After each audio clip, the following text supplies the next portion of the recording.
इस तरह से ये 2 घंटे की बहस पूरी होगी। 2-3 बुनियादी बातें हैं जिनका हमें ध्यान रखना है। किसी भी किस्म की नारेबाजी में हमें शरीक नहीं होना है।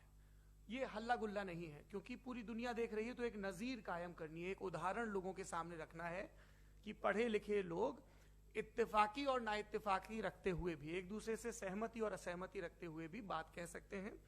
यहाँ पर मेरे जेएनयू के प्रोफेसर बैठे हैं, पुरुषोत्तम अग्रवाल जी, जिन्होंने हमें क्लास में सिखाया है कि सहमति का साहस और असहमति का विवेक, और इसका ठीक उलट भी, ये बड़ा जरूरी है। दूसरी बात, ये किसी एक धर्म के बारे में बहस नहीं है, ये बात सबको स्पष्ट होनी चाहिए। किसी धर्म को महान बताने या किसी धर्म को कमतर बताने की ये बहस नहीं है। तो यदि कोई इस उम्मीद से देख रहा है या यहां आया है, तो मैं आपको आश्वस्त करना चाहता हूं कि आपको नाउम्मीदी हाथ लगेगी। इस बहस में बहुत ज्यादा धार्मिक प्रतीकों के इस्तेमाल को लेकर भी, ये दोनों लोग जो अभी आपको गंभीर दिख रहे हैं, भले लोग हैं, कल शाम को चाय पर मिले थे, बहुत हंसी मजाक भी इनके बीच हुआ था, और गलबैयां डालते हुए एक तस्वीर भी हुई थी। ये इस बात का प्रमाण है कि इंटरनेट पर जो हल्ला मचा हुआ है उसके मुकाबले ये दोनों लोग बहुत ही अच्छे शांत ढंग से बहस के लिए राजी हो गए हैं। ट्विटर की बातें ट्विटर तक सीमित, एलन मस्क आजकल उसको एक्स कहते हैं। और अब इस बहस की शुरुआत मैं इन विद्वानों का, हालांकि इनको परिचय की जरूरत नहीं, पर हो सकता है, हमें पत्रकारिता में सिखाया जाता है कि नेवर अज्यूम, विज्ञान भी यही कहता है।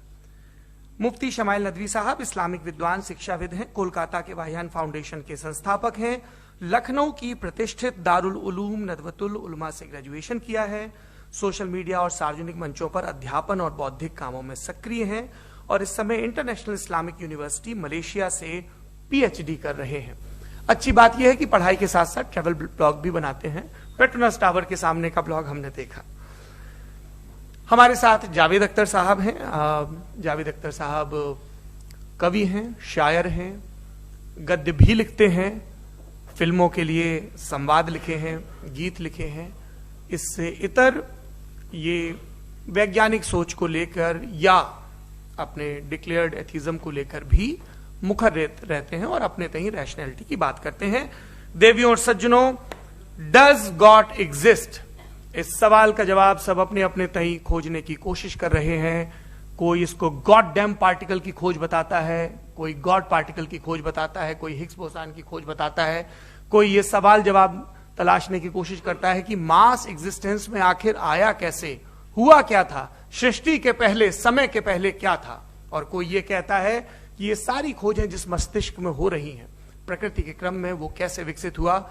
मैं उम्मीद करता हूं कि हम आज इन बुनियादी सवालों के कुछ जवाब हासिल करने में कामयाब हों। मैं सबसे पहले मंच पर आमंत्रित कर रहा हूं मुफ्ती शमाइल नदवी साहब को। आइए सर। जी,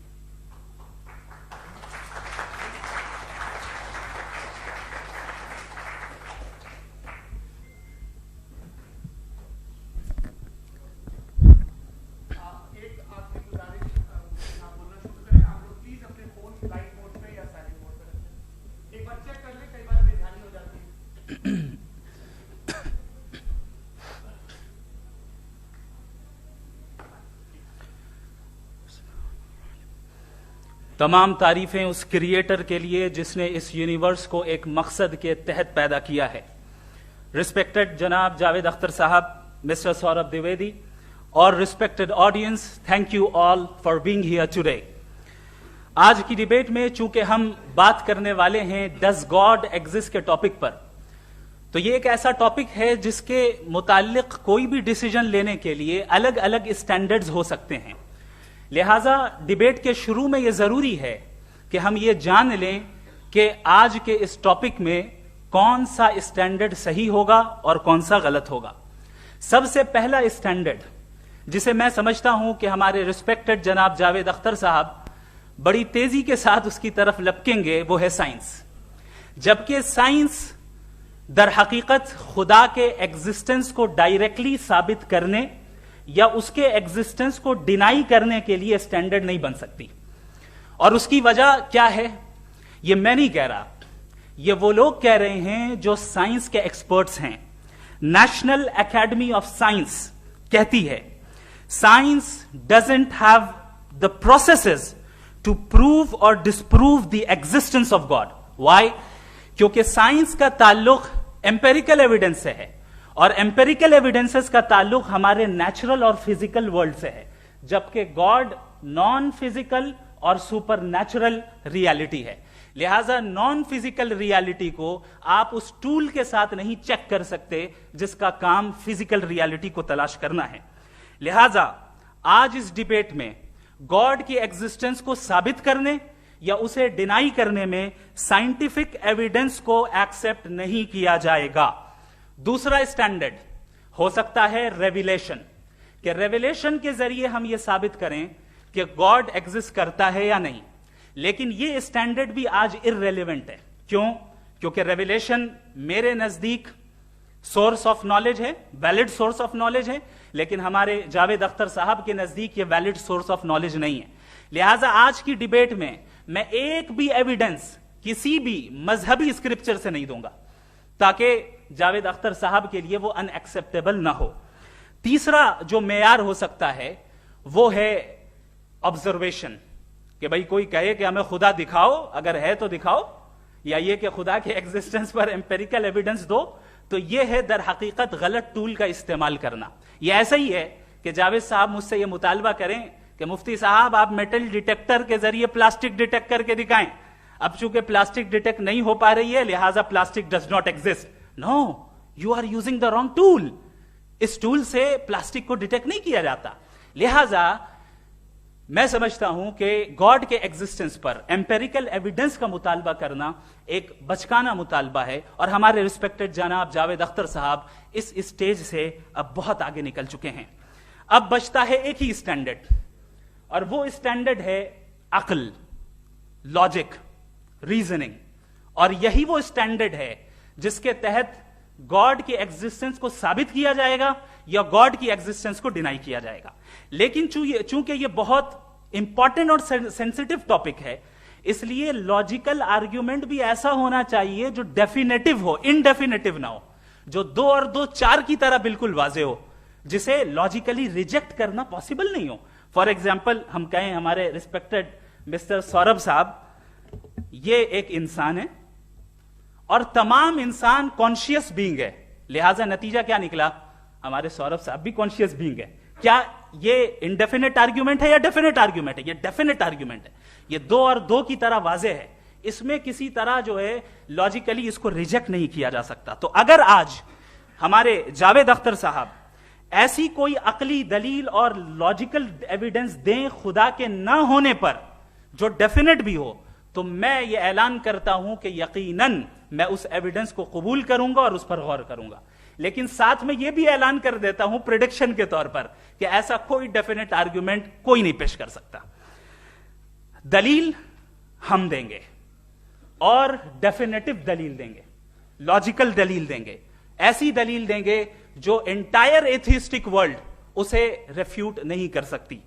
चलें अब हम एक एग्जाम्पल सोचते हैं, एक सिनेरियो, सिंपल सिनेरियो। तमाम ऑडियंस से गुजारिश है, हम और आप एक आइसोलेटेड आइलैंड पर हैं, ऐसा आइलैंड जहां पे हमसे पहले कोई कभी नहीं गया। चलते चलते आपके सामने अचानक आपने देखा एक पिंक कलर की बॉल पड़ी हुई है। सबसे पहला सवाल आपके जहन में क्या आएगा कि ये बॉल यहां क्यों आई, कैसे आई, ये पिंक कलर की ही क्यों है? कोई और कलर भी हो सकता था। ये इसी शेप में क्यों है? कोई और शेप भी हो सकता था। नेचुरली आप इस तरफ पहुंचेंगे कि कोई ना कोई है जिसने इन स्पेसिफिक प्रॉपर्टीज के साथ इस बॉल को बनाया है और यहां पे रखा है।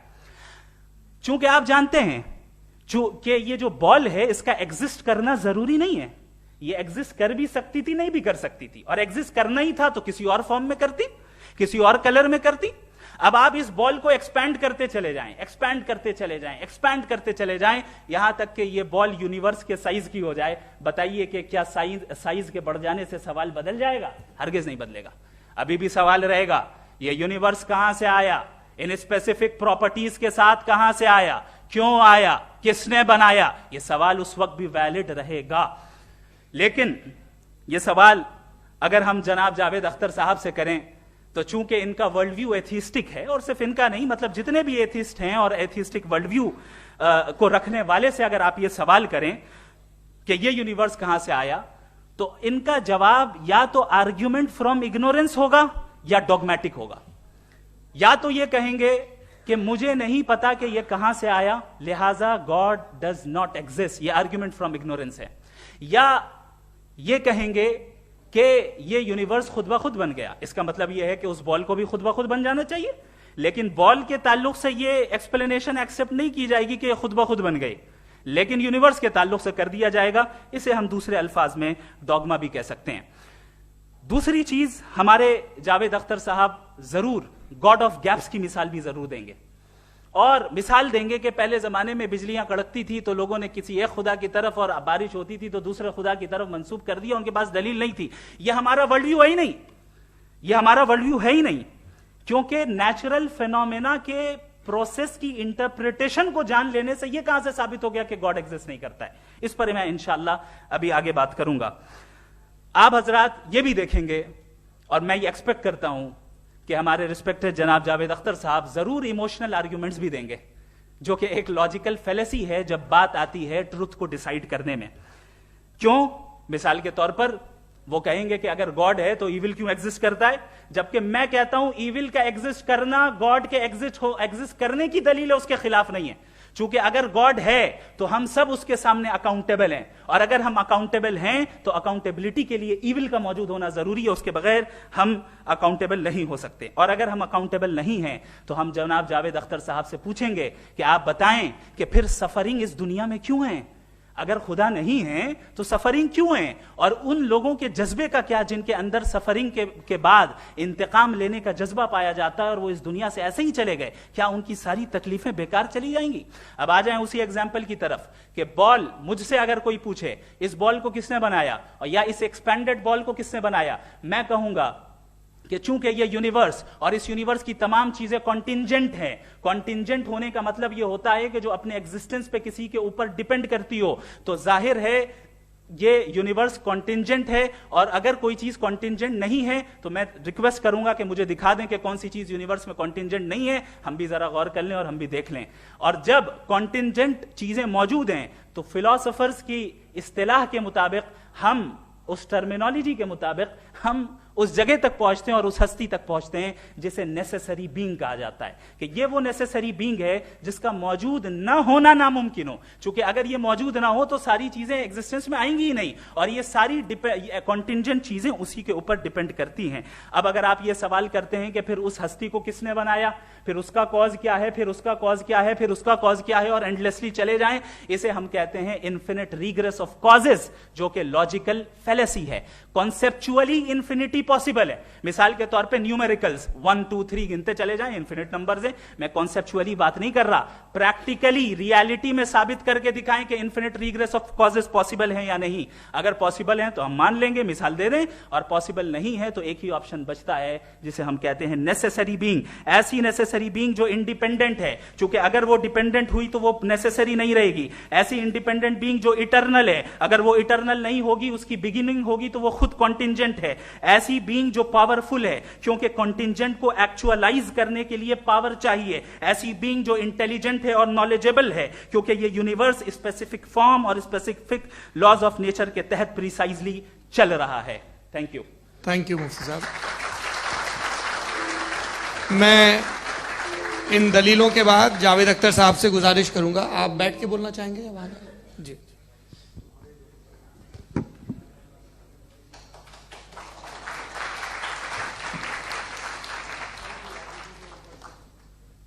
पहले तो मैं मुफ्ती साहब को एक अच्छी खबर देना चाहूँगा कि मेरी नॉलेज साइंस के बारे में बड़ी मामूली है, तो आप फिक्र ना करें उसकी, लेकिन कुछ कॉमन सेंस है मुझ में। देखिए, ये खुदा का तस्वुर कोई नया तस्वुर नहीं है, ये सदियों से रहा है। ये कुछ रिलीजन 3000 साल पुराने होंगे, 4000 साल पुराने होंगे, लेकिन इंसान कोई 10,000 12,000 साल से एग्जिस्ट करता है होमोसेपियन की शक्ल में, और हमेशा कुछ ना कुछ मजहब रहे। ये मजहब जाहिलों के नहीं थे, ये मजहब एक ऐसी ग्रीक सोसाइटी के थे जहां बड़े बड़े फिलोसफर्स पैदा हुए। ये मजहब इजिप्शियंस के थे जिन्होंने पिरामिड्स बनाए थे, ये रोमन्स के थे कि जिनका आर्किटेक्चर और सेनेट यानी पहली बुनियाद डेमोक्रेसी की लिमिटेड थी मगर डेमोक्रेसी थी, ये उन लोगों ने किए थे। तो इनका जो जुपिटर था, रा था, ज़्यूस था, उन्हें उस पर इतना ही एतमाद था जितना आज किसी मजहबी आदमी को अपने खुदा पे होगा। क्रिश्चियनिटी आने से पहले यूरोप में एक मजहब था जर्मेनिक रिलीजन, उसका एक खुदा था, उसकी एक बीवी थी, उसके 2 बेटे थे, एक बेटी थी। फिर जर्मनी में जब यूरोप में क्रिश्चियनिटी आई तो वो खुदा, उसकी बीवी और पूरे खानदान चला गया। तो हमने अगर हम हिस्ट्री देखें तो खुदा जो है वो ज़्यादातर फ़ानी है, वो हमेशा रहे नहीं। और वो जो लोग इन्हें मानते थे उनको आप कहें वो तो जाहिल थे, उन्हें तो कुछ पता ही नहीं था, ऐसा नहीं है। वो अपने वक्त में बड़े काबिल लोग थे और अपने वक्त में उन्होंने बड़े बड़े काम किए हैं, फिलोसफर्स थे, साइंटिस्ट थे, लेकिन उनका मजहब कहाँ गया, उनके खुदा कहाँ गए? आज जो खुदा हैं दुनिया में लोग उन्हें मानते हैं। आपको क्या मालूम कि कितने बरसों के बाद क्या होने वाला है? हम यूरोप में देखते हैं तो चर्च खाली हैं। तो वक्त के साथ चीजें बदलती हैं। जहां तक इसका ताल्लुक है मजहबों का, हर मजहब आपसे एक चीज मांगता है, फेथ। ये फेथ क्या चीज होती है? What is the difference between faith and belief? ये तो बहुत ही अहमकाना बात होगी कि कोई आदमी कहे साहब अगर खुदा है तो मुझे दिखाइए। ये तो जाहिलाना बात हुई। मैंने तो नॉर्थ पोल नहीं देखा है मगर मैं मानता हूं कि नॉर्थ पोल है। मैं क्यों मानता हूं? इसलिए कि अगर ये दुनिया राउंड है तो उसका कोई टॉप होगा। कुछ लोग हैं जो वहां गए भी हैं, कॉमन सेंस कहता है कि ऐसा होगा, सबूत है, गवाह है, रीजन है। तो ये मेरा फेथ नहीं है। तो फेथ में और बिलीफ में डिफरेंस क्या है? जो मजहब मांगता है आपसे, हर मजहब फेथ मांगता है। फेथ का मतलब यह है कि ना कोई गवाह हो, ना कोई सबूत हो, ना कोई रैशनल हो, ना कोई लॉजिक हो, ना कोई प्रूफ हो, मगर तुम एक बात को मानो। यह है फेथ। वरना बिलीफ होता। अगर इसमें कुछ भी सबूत होते, गवाह होते, तो फिर इसे आप बिलीफ कहते। जैसे मेरा बिलीफ है कि नॉर्थ पोल है, मेरा फेथ थोड़ी है। फेथ इन तमाम शर्तों को रद्द करता है। तो फिर स्टुपिडिटी क्या है? अगर मैं एक बात ऐसी मानूं जिसकी ना कोई लॉजिक है, ना कोई रैशनल है, ना कोई प्रूफ है, ना कोई गवाह है, ना कोई सबूत है, और मैं उसे मानूं, तो ये स्टुपिडिटी हुई। इसे ही भाई कल को मैं यकीन कर लूं कि एलोन मस्क जो है मेरा भाई है, तो मुझे इंतहाई खुशी होगी, सुकून भी बहुत मिलेगा मुझे। लेकिन और कहे भाई क्यों मानते हो, क्या सबूत है? भाई वो तो अमेरिकन है और तुम तो इंडियन हो, वो तो नस्ल अलग है, तुम्हें कभी मिले भी नहीं। साहब देखिए मेरा फेथ है, इस पे बात ना किया। फेथ का मतलब ही यह है कि आप प्रूव नहीं कर सकते। अगर आप प्रूव कर सकते हो तो फेथ की जरूरत ही नहीं, फिर तो आप बात करेंगे, आप कितनी बहस कर लीजिए। अल्टीमेटली दुनिया का हर मजहब फेथ पे टिका है, और फेथ का मतलब है एक ऐसा यकीन जिसका कोई सबूत, कोई गवाह, कोई रैशनल नहीं। अब आप ये कहें, क्या आप ये क्यों कह रहे हैं कि साहब ये कायनात किसने बनाई? कमाल ये है कि आपने बताया कि एक आइलैंड पे गए और एक बॉल देखी। आपने ये नहीं कहा कि आइलैंड किसने बनाया, आपको सिर्फ बॉल पे हैरत हुई। हमने आइलैंड पे हमने हैरत नहीं की, होते हैं आइलैंड। इसी तरह ये आइलैंड है, सितारे, ये गैलेक्सीज, ये सब आइलैंड हैं, खला में। हम उन्हें टेकन फॉर ग्रांटेड लेते हैं, हम पूछते नहीं किसने बनाए। आपने जजीरे के बारे में भी नहीं पूछा है। मेरी पैदाइश कैसे हुई? क्या मैं प्लान्ड पैदा हुआ था? I was plan to be born, या एक लकी स्पर्म था जो किसी एक से चिपक गया? मेरी पैदाइश रैंडम। और इंसाफ जिसे आप कहते हैं, इंसाफ का तो नेचर से कोई वास्ता ही नहीं है। जो आप कहते हैं कि एक दिन इंसाफ करेगा, इंसाफ is a human concept, nature में कोई इंसाफ नहीं। अगर शेर हिरन को खा जाता है तो उसे कोई सजा नहीं मिलती। अगर एक आंधी आती है और हरे भरे पेड़ों को उखाड़ के फेंक देती है तो आंधियों की जेल नहीं होती है। नेचर में इंसाफ नहीं, इसलिए मुझे नेचर को इंसाफ की जरूरत भी नहीं। नेचर तमाम एक है। अब हम कहें कि साहब ये देखिए जो मैंने खाना खाया था ये मेरी आंख तो नहीं यूं कर दिया उसे तो इसे सजा मिलने, नहीं, वो सिस्टम है, ऐसे ही चल रहा है। नेचर बगैर इंसाफ के है। इंसाफ इज अ ह्यूमन कॉन्सेप्ट। तो जो आपसे कहता है कि मैं तुम्हें इंसाफ दूंगा वो इंसानी जहन की पैदावार है। ये नेचुरल है ही नहीं, ये आसमानी है ही नहीं। नेचर का तसव्वुर, इंसाफ का तसव्वुर। भाई आप साथ मिलते हैं, अब आप लेफ्ट हैंड ड्राइव करते हैं, ये क्या है? तमाम सच, तमाम नेकी, तमाम शराफत लेफ्ट हैंड ड्राइव है। वरना क्या होगा, या तो आप क्रॉस कर देंगे, आपका एक्सीडेंट हो जाएगा, या आप किसी को मार देंगे, या ट्रैफिक जैम हो जाएगा। झूठ, बेईमानी, रिश्वतखोरी, ये तमाम जो है driving on the wrong side है। इसके ऊपर कुछ नहीं। ये तो हमने बनाया, जैसे हमने लेफ्ट हैंड ड्राइव बनाई है। ये कॉन्सेप्ट ऑफ इंसाफ जो है ये हमारा है, इसका नेचर से कोई वास्ता नहीं। शेर खा जाता है हिरन को, उसे जेल होती है क्या? कुछ भी नहीं, है ही नहीं। तो ये जो दुनिया के रिलीजन प्रॉमिस करते हैं आपसे इंसाफ, इसी से मालूम होता है कि ये मैनमेड है। ये तसव्वुर कहीं और का है ही नहीं। जो नेचर है, कुछ लोग कहते हैं नेचर ही खुदा है, तो नेचर में तो इंसाफ नहीं कहीं। और आप वादा कर रहे हैं कि तुम्हें मरने के बाद इंसाफ मिलेगा। मुझे अगर मिलेगा तो मैं बहुत खुश हूंगा, लेकिन मैं यकीन नहीं कर पाता हूं, इसलिए कि मैं फेथ नहीं पैदा कर सकता। The very fact that religions demand faith, इसका मतलब है कि उनके पास जस्टिफिकेशन नहीं है। अच्छा साहब, फिर रिलीजन अगर मॉडरेशन में है, कोई सा भी नहीं, वो आप में कुछ खूबियां भी पैदा करता होगा। देखिए उससे ये फायदा है, वो फायदा है। अल्कोहल जो है वो ज्यादातर दवाओं में यूज होती है, और एक सर्वे किया गया था अमेरिका में कि लॉन्जेटिविटी किन लोगों की है। तो एक तरफ वो लोग थे जो शराब पीते ही नहीं थे, और एक तरफ वो थे जो एक बोतल शराब रोज पीते थे। सबसे ज्यादा लंबी उम्र की है जो 2 पैक नाप के शराब पीते और खाना खाते हैं। मगर हम शराब को बुरा समझते हैं, मैं भी बुरा समझता हूं। क्यों? ऐसा होता नहीं। कुछ चीजों में आदत होती है कि वो बढ़ती है। आज तक में एक आदमी दूध पीता है, आप 10 साल बाद भी मिलेंगे तो एक ही गिलास पीता होगा। ऐसा नहीं होता, सुबह से दूध पीता रहता है। मिल्कोहलिक मैंने नहीं देखे, अल्कोहलिक होते हैं। ये टेंडेंसी है मजहब की कि वो बढ़ता है, जैसे कैंसर बढ़ता है, जैसे शराब बढ़ती है। कुछ लोग होंगे जो उसे सही तरह से यूज करते। मुझे यकीन है कि हमारे मुफ्ती साहब भी उनमें से एक हैं, इनसे बहुत खुशी हुई मुझे इनसे मिलकर। लेकिन कितने लोग हैं कि आज आप देखते हैं दुनिया में जो तबाहियां हैं, इनमें कितना हाथ है उन लोगों का जो बिलीवर कहते था मजहब ये नहीं कहता, ना कहता होगा, मगर जब ये मजहब पीते हैं तो ऐसे बिहेव करते हैं।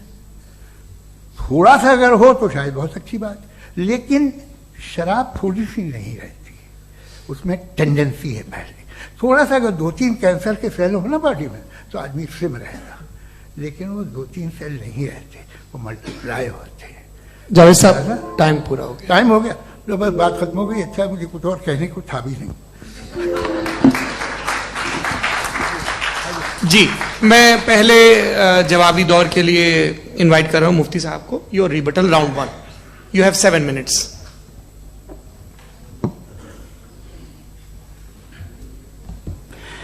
Thank you very much Javed साहब। आपकी बात को सुनकर बड़े महजूज हुए हम लोग। महजूज, do you understand? We enjoyed. Okay, अब थोड़ा सा लॉजिकली उसको हम लोग देखते हैं। दरअसल हम लोगों ने कल गुजारिश की थी मुफ्ती साहब से भी, जावेद साहब से भी, कि हिंदुस्तानी जबान आम फहम सबको समझ में आ जाए और जहां कहीं आप मुश्किल शब्द इस्तेमाल करें वहां बताते भी चलें। Thank you. तो सबसे पहले हमारे रिस्पेक्टेड जावेद साहब ने हवाला दिया कि खुदा फानी है, कितने मजहब आगे चले गए, किसी ने जुपिटर को खुदा माना, किसी ने किसी को माना। मैं कहता हूं जिसने कॉन्टिंजेंट चीज को खुदा माना, गलत माना, वो खुदा ही नहीं, वो खुदा ही नहीं है। हम तो नेसेसरी बीइंग को साबित करने बैठे हैं, वो नेसेसरी कॉज जो इटरनल है, जो अबदी भी है और अजली भी है। हम किसी और को साबित करने नहीं बैठे। दूसरी चीज उन्होंने कहा कि फेथ एंड बिलीफ, ये एक ऐसी डेफिनेशन है फेथ की जो इन्होंने पहली मर्तबा पेश की है, या माफ कीजिएगा इन्होंने पहली मर्तबा पेश नहीं की है, रिचर्ड डॉकिंस ने पहली मर्तबा पेश की है। मुझे मालूम है ये सोर्स कहां से है। एपिस्टेमोलॉजिकली फेथ और बिलीफ का फर्क आप इस तरह नहीं कर सकते सर। फेथ सही भी होता है, गलत भी होता है, बिलीफ सही भी होता है, गलत भी होता है। जो लॉजिक, रीजन और एविडेंस से बैक्ड होगा वो फेथ सही होगा। और आप जिस फेथ की बात कर रहे हैं कि इलॉजिकल है और उसके पीछे नहीं है, तो we are on the same page. हम नहीं मानते उस फेथ को, जो फेथ ऐसा हो जिसके पीछे कोई लॉजिक ना हो, एविडेंस ना हो, हम नहीं मानते। हम तो उस फेथ के कायल हैं जिसके पीछे लॉजिक हो और एविडेंस हो। तो बिलीफ सही भी होता है, गलत भी होता है, फेथ भी सही होता है और गलत भी होता है। तो आज फेथ और बिलीफ के डिफरेंस पे बात नहीं हो रही। आज आप चाहे फेथ एक्सेप्ट कर लें या बिलीफ एक्सेप्ट कर लें, आज ये बात होगी कि ट्रूथ क्या है, चाहे ट्रू बिलीफ सही है या ट्रू फेथ सही है, और फॉल्स फेथ क्या है और फॉल्स बिलीफ क्या है, बात इस पे हो रही। दूसरी चीज इन्होंने पूछा स्टुपिडिटी फिर क्या है। अगर फेथ रिलीजन स्टुपिडिटी नहीं है तो और क्या है? चूंकि फेथ का मुतालबा करते हैं तो स्टुपिडिटी क्या है? मैं कहता हूं स्टुपिडिटी एथिज्म है। उसकी वजह यह है कि आप एक सड़क पे जा रहे हो और आप किसी गार्डन में जाएं और देखें वहां लिखा है फूलों के साथ I love Javed Akhtar, and I really do, I love you sir. So जब आप वहां पर पहुंचे तो वहां पहुंचकर अब ये बताएं, क्या आप ये कहेंगे wow what a natural selection? ये क्या नेचुरल सिलेक्शन है? नहीं, ये प्रिसाइजली डिजाइंड है, इसके पीछे डिजाइनर है। लिहाजा अगर कोई एक ऐसी कॉमन सेंस की बात को कबूल नहीं कर रहा है कि यूनिवर्स जो इतने प्रिसाइजली काम कर रहा है, हम कह दें कि खुद ब खुद बन गई, मैं समझता हूं इससे बड़ी स्टुपिडिटी और कुछ नहीं है। ये रैशनल चीज है। फिर हमारे सर ने कहा कि आपने बॉल पे फोकस किया, आइलैंड पे फोकस नहीं किया। अरे आइलैंड को किसने बनाया यही समझाने के लिए तो बॉल की मिसाल दे रहा हूं। और बॉल भी कॉन्टिंजेंट है, आइलैंड भी कॉन्टिंजेंट है, दोनों नेसेसरी बीइंग का मुतालबा करते हैं। आगे इन्होंने कहा कि नेचर में कोई इंसाफ नहीं है। हम डिसाइड करते हैं कि मोरालिटी क्या होती है, इंसाफ क्या होता है। हम डिसाइड करते हैं, जैसे ड्राइविंग सीट में ट्रैफिक वाला, ये तो किसी खुदा ने नहीं कहा, ये है, इसे कहते हैं फॉल्स इक्विवेलेंस। ये एक लॉजिकल फेलेसी है। आपने जो है मिसाल दी ड्राइविंग की और ट्रैफिक की, ये सब्जेक्टिव मोरालिटी है। आप सब्जेक्टिव मोरालिटी को मिसाल बनाकर ऑब्जेक्टिव मोरालिटी के ऊपर नहीं थोप सकते। इंसाफ की ऑब्जेक्टिव मोरालिटी। अगर आप ये कहते हैं कि नेचर में इंसाफ नहीं है तो इंसाफ का न होना ये नेचुरल हुआ, तो फिर नेचर को नेचर रहने दे, क्यों हम इतना स्ट्राइव कर रहे हैं दुनिया में इंसाफ लाने के लिए? ये तो इलॉजिकल बात है, इरैशनल बात है। इसलिए बहुत सी चीजें ऐसी हैं जो ऑब्जेक्टिवली जो है इविल या गुड हैं, और बहुत सी चीजें ऐसी हैं जो सब्जेक्टिवली हैं। सब्जेक्टिवली जो मोरल होता है या इमोरल होता है उसको हम सोशल कंसेंसस से या पर्सनल प्रेफरेंस से डिसाइड करते हैं। लेकिन जो ऑब्जेक्टिव मोरालिटी है जिसमें इंसाफ आया, जो इन्होंने बार बार रिपीट किया, ये ऑब्जेक्टिव है, सब्जेक्टिव नहीं है। अगर आप कहते हैं ये सब्जेक्टिव है तो मेरा सवाल आपसे ये है, क्या सोशल कंसेंसस के जरिए अगर जुल्म को सही करार दे दिया जाएगा तो आप जुल्म को जस्टिफाई करेंगे? दूसरी चीज इन्होंने यह कहा कि 2 पैक शराब पी लें तो वो उतने पे नहीं रहता, बढ़ जाता है। यही मामला मजहब के साथ है। 2 पैक आप पी लें बढ़ेगा। तो ये एक ऐसी मिसाल है, इसको कहीं भी फिट कर लें कि आप एथिज्म पे जब फिट करें, जब आप 2 पैक एथिज्म का लेंगे ना तो वो बढ़ बढ़ के नॉर्थ कोरिया बनेगा। Thank you.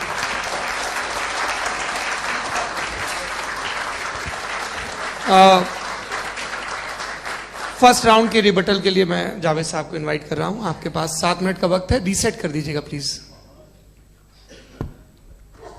मुझे इस बात की खुशी है कि मुफ्ती साहब ने भी मान लिया कि नेचर में कोई इंसाफ नहीं है। तो कोई भी चीज़ जो इंसान ने नहीं बनाई है उसमें इंसाफ नहीं होता है। एक बात मैं आपसे अर्ज करूं, जरा पता लगा लीजिएगा, ये जो आप बाग में जाते हैं बेहद खूबसूरत फूल देखते हैं ना, इनमें से कोई नेचुरल नहीं है। ये सारे फूल क्रॉस करके बनाए गए हैं। जो जंगल में फूल होते हैं निहायत मामूली होते हैं, ये फूल इंसानों ने बनाए हैं। जो आप बाग में देख के वाह वाह कहते हैं, ये इंसानों के बनाए हुए हैं। डिफरेंट फूलों को क्रॉस करके, डेवलप करके, फिर क्रॉस करके इस तरह से बनाए गए। नेचुरल फ्लावर नहीं। किसी जंगल वीरान में जाके आप गुलाब के फूल नहीं देखेंगे। ये सब बनाए हुए इंसान ने, बहुत से काम इंसान ने किए हैं। बाकी है कि आपने मेरी एक बात का जवाब नहीं दिया, जिससे मुझे शिकायत है कि फेथ क्या है और आप फेथ मांगते क्यों हैं मुझसे? आप तो लॉजिकल हैं, आपके पास तो सारे रैशनल हैं, आपके पास सारे सबूत हैं, तो आपको फेथ की डिमांड क्यों करते हैं कि भाई तुम सरेंडर कर दो और सवाल मत करो? कोई मजहब सारे सवाल करने की इजाजत नहीं देता है और मना करता है कि ज्यादा सवाल ना करो, बह जाओगे तुम। आप क्यों रोकते हैं? हकीकत यह है कि इंसानी तारीख क्या है।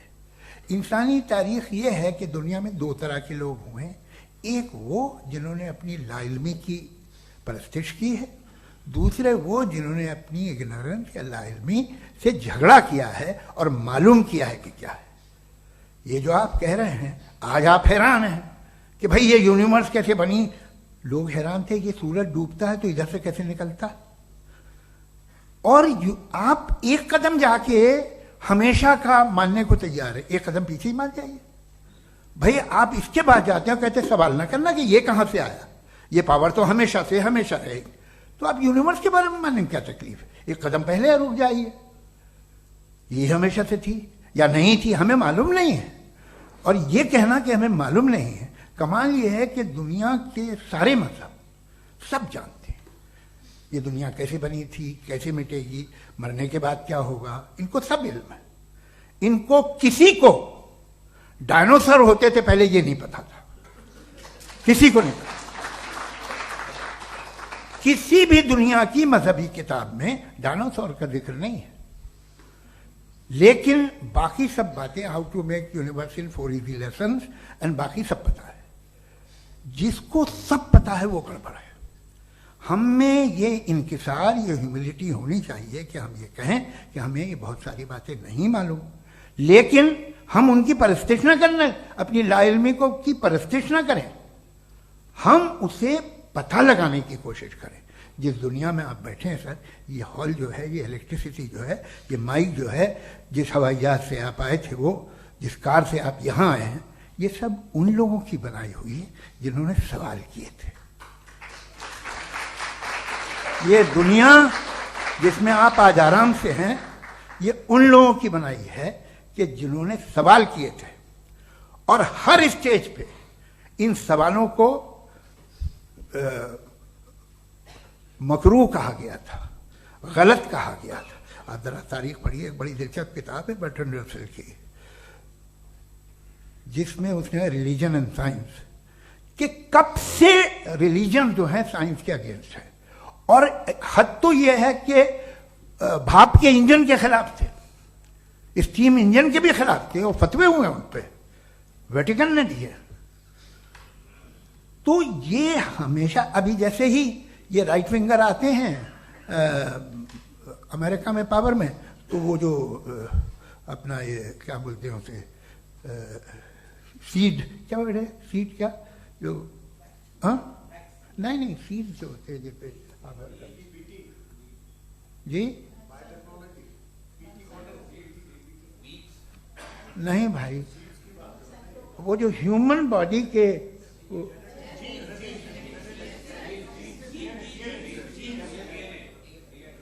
उस पर रिसर्च बंद हो जाती है, रिपब्लिकन नहीं करने देते। अरे भाई इतना डर क्या है तुम्हें? एक जमाने में बहुत नाराज थे ये सारे मजहबी लोग कि ये इंसान तो इंसान बनाने की कोशिश कर रहा है। आपको क्या तकलीफ भाई, बना ले तो बना लेने दो, ये खौफ क्या है? और ये सब आज जो आप कह कर रहे हैं नामुमकिन है, ये कैसे हुआ? मुझे एक किस्सा याद आता है। जब मैं 6ठी क्लास में था तो मैं मैथमेटिक्स में बहुत वीक था, तो एक टीचर रख दिया गया, उसने 1 2 3 4 5 6 7 तो सिखा दिया मुझे। वो दिन मैं भूल नहीं सकता हूँ मुफ्ती साहब, जिस दिन उसने ये बताया कि 1/2 क्या होता है और 3/4 क्या होता है।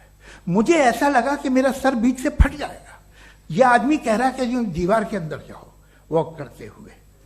आज हंसता हूं मैं इस बात पे। तो आज जो बातें आपके जहन से बिल्कुल परे हैं और आप हैरान होते हो उन्हें देख के, एक वक्त आएगा कि मामूली लगेंगे। और हुआ है, आपकी इंसानी तारीख ही है। इतनी जल्दी सारे फैसले आप मत कर लीजिए, थोड़ा ये ह्यूमिलिटी रखिए कि भाई ये हमें नहीं मालूम। ये कहने में क्या आ रहा है, ये यूनिवर्स कहाँ तक फैली, ये कब से है और कब तक रहेगी, हमें नहीं मालूम। आपने फैसला कर लिया कब बनी। ये आपके हिसाब से कोई 14 बिलियन ईयर बनी जो समझा जाता है। उससे पहले हजारों करोड़ों अरबों साल तक खुदा बैठा क्या कर रहा था? खामोश बैठा था, ऐसी जमाइयां ले रहा था। फिर उसे आइडिया है, यार एक काम करते, वक्त अच्छा गुजर जाएगा, यूनिवर्स पर आपसे सोचिए। वो तो हमेशा से है ना, मगर यूनिवर्स हमेशा से नहीं है, ये तो बनाई गई है। और उससे पहले क्या था, इनका क्या काम था? कैसी बात है, ये बड़ा आसान है। जो बात हमें आज धीरे धीरे पता चली है, बरसों 2000 और 2500 साल पहले आपको किसी ने बता दिया कि क्या था, आप मान गए। और तब से वही मान रहे हैं जो 2500 साल पहले कहा गया था। सब कुछ बदल गया है, सॉल्व हो रही हैं चीजें।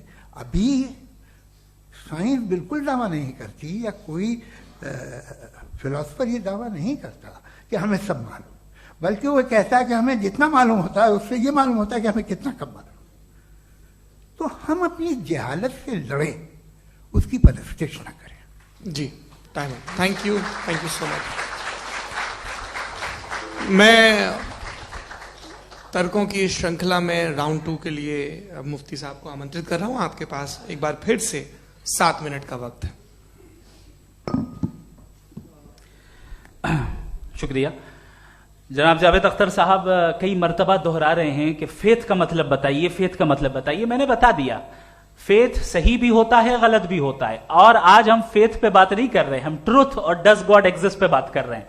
क्या डज गॉड एग्जिस्ट, ये ट्रुथ यानी गॉड है या नहीं है, इसमें से दोनों ट्रुथ क्या है। अब आप उसे फेथ कह लें, बिलीफ कह लें, नॉट माई बिजनेस। उसके बाद आपने कहा कि भाई सवाल करने से मजहब रोकता है। मैं कहता हूं जो रोकता है वो रोकता होगा, मैं नहीं रोकता। बल्कि सवाल करें, सवाल करना चाहिए। सवाल कर करके तो हम आगे बढ़ते हैं, तरक्की करते हैं। और इसीलिए मैं आज यहां पे आया हूं। लेकिन सवाल सिर्फ खुदा से नहीं होगा, आपसे भी होगा। सवाल एथिज्म से भी होगा। सवाल सिर्फ मजहब से नहीं होगा, सबसे होगा। और आज मैं सवाल करूंगा और उम्मीद है कि आप जवाब देंगे। अभी तक आपने वैसे कॉन्टिंजेंसी आर्गुमेंट का कोई जवाब नहीं दिया। चलें, आपने कहा यूनिवर्स के बारे में इटर्नल क्यों नहीं बोल देते। ये चूंकि लॉजिकली पॉसिबल ही नहीं है कि यूनिवर्स इटर्नल हो। यूनिवर्स एक कॉन्टिंजेंट चीज है जो टाइम एंड स्पेस के पाबंद है, टाइम एंड स्पेस से बाउंड है। जो टाइम एंड स्पेस से बाउंड होगा वो कॉन्टिंजेंट होगा। जो कॉन्टिंजेंट होगा वो उसकी बिगिनिंग हुई होगी। जिसकी बिगिनिंग हुई होगी वो इटर्नल नहीं हो सकता। ये तो कॉमन सी बात है। आपने कहा कि किसी मजहबी किताब में डायनासोर का जिक्र नहीं है। अफसोस कि आज तक किसी मैथमेटिक्स की किताब में मुझे डायनासोर का जिक्र नहीं मिला। तो इसका मतलब मैथमेटिक्स की किताब बेकार है? नहीं, उसका वो टॉपिक नहीं है। रेवलेशन का और मजहबी किताबों का टॉपिक ये नहीं है कि आपको आके बताए साइकिल कैसे बनाते हैं, या आकर ये बताएं कि जो है डायनासोर कब था। वो तो मोरालिटी सिखाने आया है, गॉड के बारे में बताने आया, नॉन फिजिकल रियलिटी की हकीकत को सिखाने के लिए आया। रिलीजियन साइंस को रोकता है? नहीं रोकता। अगर रोकता है तो गलत करता है। रिलीजियन साइंटिज्म को रोकता है, जिसमें हमारे जावेद साहब मुफ्तल हैं। साइंस और साइंटिज्म में फर्क है। साइंटिज्म यह है कि आप समझें कि साइंस और साइंटिफिक मेथोडोलॉजी ये नॉलेज को हासिल करने का वाहिद सोर्स ऑफ नॉलेज है। यह है साइंटिज्म। हम इसे रिजेक्ट करते हैं। हम साइंस को तो तरक्की करते हैं। भाई आप हमारी पूरी तारीख कर लें, पढ़ लें तो आपको पता चल जाएगा। बहरहाल ये अलग टॉपिक है। उसके बाद इन्होंने एक लफ्ज कहा, वेटिकन ने फतवा दिया। वेटिकन का फतवे से कोई ताल्लुक नहीं है, दोनों कॉन्ट्राडिक्टरी अल्फाज हैं। उसके बाद उन्होंने कहा कि भाई हमें नहीं मालूम। अगर नहीं मालूम तो क्लियरली कह देना कि नहीं मालूम है, इसमें क्या हरज है। तो वही तो मैं कह रहा हूं ना कि आप कह दें कि नहीं मालूम, लेकिन क्लेम क्यों कर रहे हैं कि गॉड एग्जिस्ट नहीं कर रहा है। आप कह दें नहीं मालूम है, हो सकता है हो सकता ना हो, लेकिन आप क्लेम कर रहे हैं। The moment you say God does not exist, this is a claim, and now the burden of proof is upon you too, जैसे हमारे ऊपर है। और क्यों है मैं बताता हूं, क्यों है ये भी मैं बताता हूं। फिलोसॉफिकली जो क्लेम होता है ना, सिर्फ ये नहीं होता कि इंसान कहे पॉजिटिव क्लेम करे और नेगेटिव क्लेम करे तो बर्डन ऑफ प्रूफ नहीं है। आप मिसाल के तौर पे मैं कहूं कि फुला उस कमरे में कोई नहीं है, मैंने एक नॉलेज का क्लेम किया है। उस कमरे में कोई नहीं है, मैंने एक नॉलेज का क्लेम किया। या तो मैं कहूं मुझे नहीं पता, हो भी सकता है नहीं भी हो सकता है, this is not a claim. लेकिन जब मैं कह रहा हूं कि वहां कोई नहीं है या मैं कह रहा हूं वहां कोई है, दोनों क्लेम है और दोनों के ऊपर बर्डन ऑफ प्रूफ है। हमारे ऊपर भी बर्डन ऑफ प्रूफ है, मैंने कंटिजेंसी आर्ग्यूमेंट दिया, इसे तोड़कर दिखाइए। आखिरी चीज, इन्होंने कहा कि खुदा दुनिया बनाने से पहले 150 साल पहले या करोड़ों साल पहले क्या कर रहा था। अरे हजरत, चलें बहरहाल मैं जवाब दे देता हूं, आप हमारे रिस्पेक्टेड पर्सनालिटी हैं, अगर आप नहीं होते तो मैं इसे एंटरटेन ही नहीं करता। टाइम, ये 100 साल पहले या 100 साल बाद, पहले बाद में अभी, ये वो अल्फाज हैं जिनका ताल्लुक टाइम से है। टाइम शुरू ही हुआ है यूनिवर्स की बिगिनिंग के बाद, तो उसके पहले खुदा क्या कर रहा था, सवाल इलॉजिकल है, ये फेलेसी है। यानी आप ये कह रहे हैं कि यूनिवर्स के बनने से पहले खुदा क्या कर रहा था, टाइम के बनने से पहले, पहले का ताल्लुक टाइम से, टाइम उस वक्त था ही नहीं, तो ये सवाल ही इनवैलिड है खुदा के ताल्लुक से। दूसरी चीज, आर्ग्यूमेंट ऑफ कंटिजेंसी जो मैंने आपके सामने पेश की है, आपने बार बार ये प्रूफ किया और ये कह रहे हैं कि गॉड ऑफ गैप्स। देखिए पहले नहीं मालूम था, साइंस ने कर दिया। सिंपल्स की मिसाल से मैं समझा देता हूं। जिस गैप्स की आप बात कर रहे हैं ना, साइंस उन गैप्स को जिन चीज के जरिए भी प्रूव करेगा वो कॉन्टिंजेंट ही होगा, अब चाहे वो फोर्स हो, मैटर हो या एनर्जी हो। लिहाजा सवाल हमारा उस वक्त भी वैलिड होगा जब तक कि आप नेसेसरी बीइंग पे ना आ जाएं, और इन्फिनिट रिग्रेस पॉसिबल नहीं है of causes in practical world, तो जाहिर है कहीं रुकना पड़ेगा, जहां रुकेंगे वही खुदा है। दूसरी चीज, आपने ये कहा, क्या कह रहा था मैं, किस पॉइंट को? What? Oh no, after that. Just now. हाँ, जहां रुकेंगे वही खुदा है। बहरहाल, तो टाइम का जिक्र हो गया, गॉड ऑफ गैप, सॉरी या इसकी एक मिसाल आप ले लें। एक कार है, एक साहब ने देखा कि भाई कार जो है उसके व्हील्स कितने अच्छे लगे हुए हैं सही जगह पे, स्टीयरिंग जो है कितने अच्छे जगह पे लगी हुई है, और सीट्स कितने वेल डिजाइंड है, कितनी प्रिसाइजली ये कार काम कर रही है, तो जरूर कोई ना कोई इसे क्रिएट किया है, किसी ने क्रिएट किया है। अब जावेद साहब आए और कहे अरे जनाब बोनेट खोलिए, इसमें इंजन है, इंजन इस कार को चला रहा है, hence prove no one has created the car. This is illogical, this is irrational. आपने इंजन के जरिए उस गैप को तो साबित किया, लेकिन क्या उससे कार की जो क्रिएशन है और उसका जो क्रिएटर है ये इंपॉसिबल हो जाए? ऐसा पॉसिबल है? उसका सवाल खत्म हो जाए, ऐसा पॉसिबल है? नहीं। आपने गैप्स को फिल करके, कॉन्टिंजेंट चीजों से गैप्स को फिल करके हमारे ऑब्जर्वेशन को और ब्रॉड कर दिया। अब हमें और पता चल गया कि ये जो कार है इसका सिस्टम कितना ज्यादा कॉम्प्लेक्स है। पहले कम समझते थे, अब कॉम्प्लेक्सिटी और ज्यादा वाजे हो गई। अब हमें समझ में आ रहा है कि हमारी सर्टेनिटी और बढ़ गई कि जरूर इस कार को किसी ना किसी ने बनाया। यही मामला यूनिवर्स का है। साइंस हमेशा फिजिकल वर्ल्ड की चीजों को ही फिल करती जाएगी और फिजिकल चीजों से ही करती जाएगी, चूंकि एम्पेरिकल एविडेंस का ताल्लुक फिजिकल वर्ल्ड से है। आप साइंस के जरिए मेटाफिजिकल रियलिटी को कभी साबित नहीं कर सकते। ये रॉन्ग टूल का इस्तेमाल करना है। ये वही काम है कि आप मेटल डिटेक्टर से प्लास्टिक डिटेक्टर करने चलें, जो कि जाहिर है सही नहीं है। Thank you.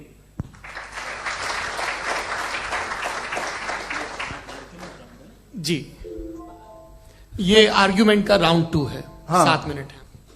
पहले तो मैं आपसे अर्ज करूं कि आपने कहा कि जब कायनात ही नहीं थी तो वक्त भी नहीं था, कुछ भी नहीं था। कैसे नहीं था? खुदा था। एक एग्जिस्टेंस तो था ना खुदा का। तो जब खुदा था तो वक्त भी होगा। ऐसा नहीं कि कुछ भी नहीं था, खुदा था। अच्छा, बाकी एक आपने कहा साहब आप साबित कीजिए, आपके पास भी लॉजिक है, मेरे पास भी लॉजिक है। आप मेरा जिम्मेदारी नहीं है साबित करना कि खुदा है। बर्टन रसल ने बड़ी अच्छी बात कही। बर्टन रसल ने बड़ी अच्छी बात कही है। मैं आपसे अगर ये दावा करूं कि चाय की केतली मरीख के चारों तरफ घूम रही है, मार्स के चारों तरफ, तो यह आपका काम नहीं है कि आप साबित करें कि कोई चाय की केतली नहीं है। यह मेरा काम है, मैंने दावा किया है। ये दावा तो मजहबी लोग करते हैं कि खुदा है, मैं क्यों साबित करूं कि नहीं है? जब तक आप मुझे कन्विंस नहीं कर देंगे मैं नहीं मानूंगा। आपकी जिम्मेदारी है, मेरी जिम्मेदारी नहीं है।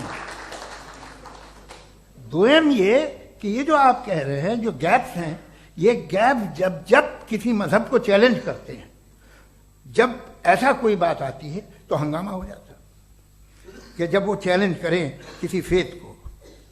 ये तमाम साइंस जो है इसे मुख्तलिफ जगहों पे मुख्तलिफ वक्तों में मजहब ने रोकने की कोशिश की है।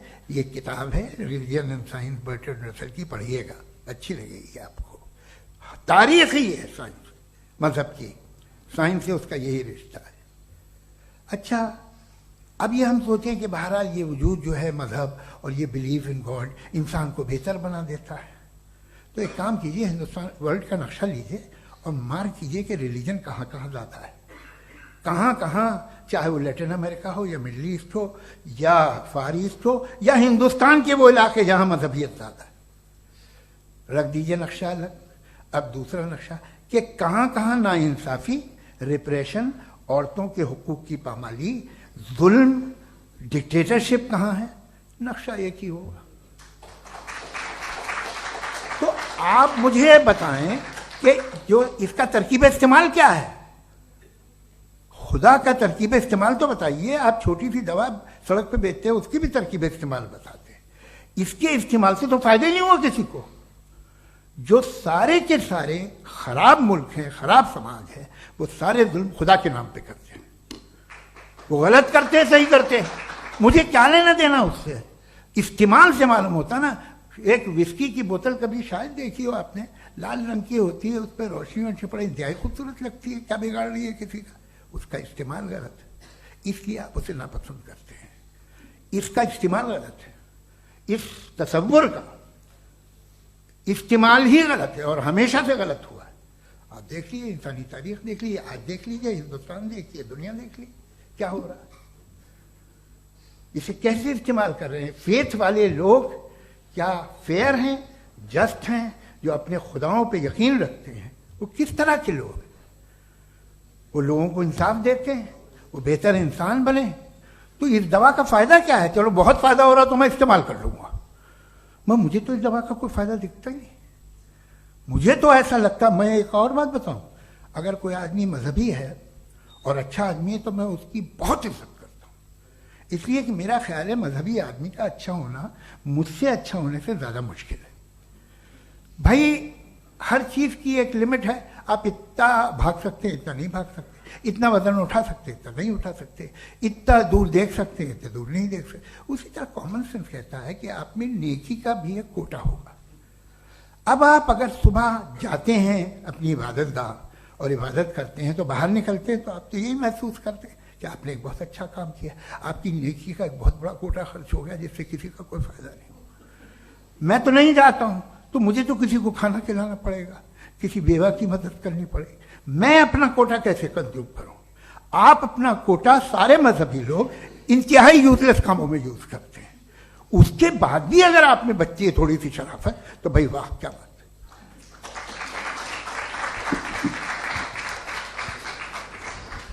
एक तो मुझे ये बात बहुत अच्छी लग रही है कि दोनों ही विद्वान समय को मानते हैं और बहुत समय से अपनी दलीलें और बाज दफा समय से पहले अपनी तकरीरें पूरी करके अपनी अपनी कुर्सी पर बैठ रहे हैं। ये इस आर्ग्यूमेंट का राउंड 2 पूरा हुआ। अब रिबटल का राउंड 2 है और उसके बाद क्रॉस एग्जामिनेशन होगा। नहीं, आपका आर्ग्यूमेंट हो गया सर। हमारे यहाँ स्कूल के सिलेबस में पंच परमेश्वर कहानी पढ़ाई जाती है, प्रेमचंद जी की लिखी हुई। आप निश्चिंत रहिए, आपके कोई राउंड में मिस नहीं होने दूंगा। रिबटल का राउंड 2, मुफ्ती शमाइल नदवी साहब।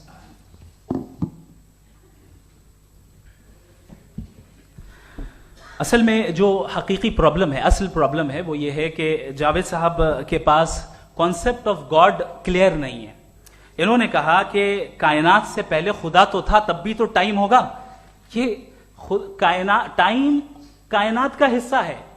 हम खुदा, उस खुदा को मानते हैं नेसेसरी बीइंग का टाइमलेस होना जरूरी है, चूंकि वो टाइम का क्रिएटर है। जब उसने टाइम को क्रिएट किया तो वो खुद टाइम पे कैसे होगा? उसने जब स्पेस को क्रिएट किया तो खुद स्पेस में कैसे होगा? अगर वो टाइम एंड स्पेस को पहले से ही उसका पाबंद है तो फिर किस चीज को उसने क्रिएट किया? लिहाजा ये सवाल गलत है कि खुदा था तो टाइम होगा। बिल्कुल नहीं, टाइम के पाबंद हम है, खुदा नहीं है। हम फिजिकल वर्ल्ड से ताल्लुक रखते हैं, वो मेटाफिजिकल रियलिटी है। दूसरी चीज इन्होंने मिसाल दी कि चाय की केतली हवा में घूम रही होगी, और पता नहीं शायद वो बर्टन रसल का उन्होंने हवाला दिया। बहरहाल यही प्रॉब्लम है। प्रॉब्लम यही है कि हम चीजों के दरमियान डिफरेंशिएट नहीं कर पाते। ये जो आपने मिसाल दी ये इमेजिनेशन है, और मैं जो साबित कर रहा हूं वो लॉजिकल नेसेसिटी है।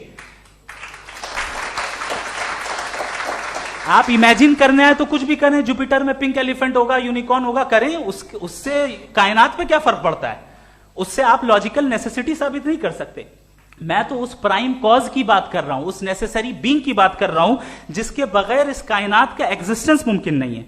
दूसरी चीज, मजहब को साइंस चैलेंज करती है वगैरह वगैरह, ये हमारा टॉपिक ही नहीं है। मैं इस पे बात करूंगा तो फिर मेरा वक्त चला जाएगा। मजहब के ऊपर चूंकि हमारी डिस्कशन नहीं है, साइंस को मजहब और बिलखुसूस मैं और हमारा वर्ल्ड व्यू कम अज कम साइंस को पीछे नहीं करता है, साइंटिज्म की मजम्मत करता है। इसकी वजाहत मैंने पहले कर दी। दूसरी चीज इन्होंने कहा वर्ल्ड का नक्शा लीजिए, वर्ल्ड मैप लीजिए, दो अलग अलग जगह की। हजरत मैंने ये होमवर्क किया था, और मैंने मिडिल ईस्ट का एक नक्शा लिया और यूरोप का एक नक्शा लिया। ये मजहबी इलाका और ये लिबरल और एथीस्ट इलाका। मुझे पता चला कि सबसे ज्यादा रेप केसेस जो हैं वहां पर है।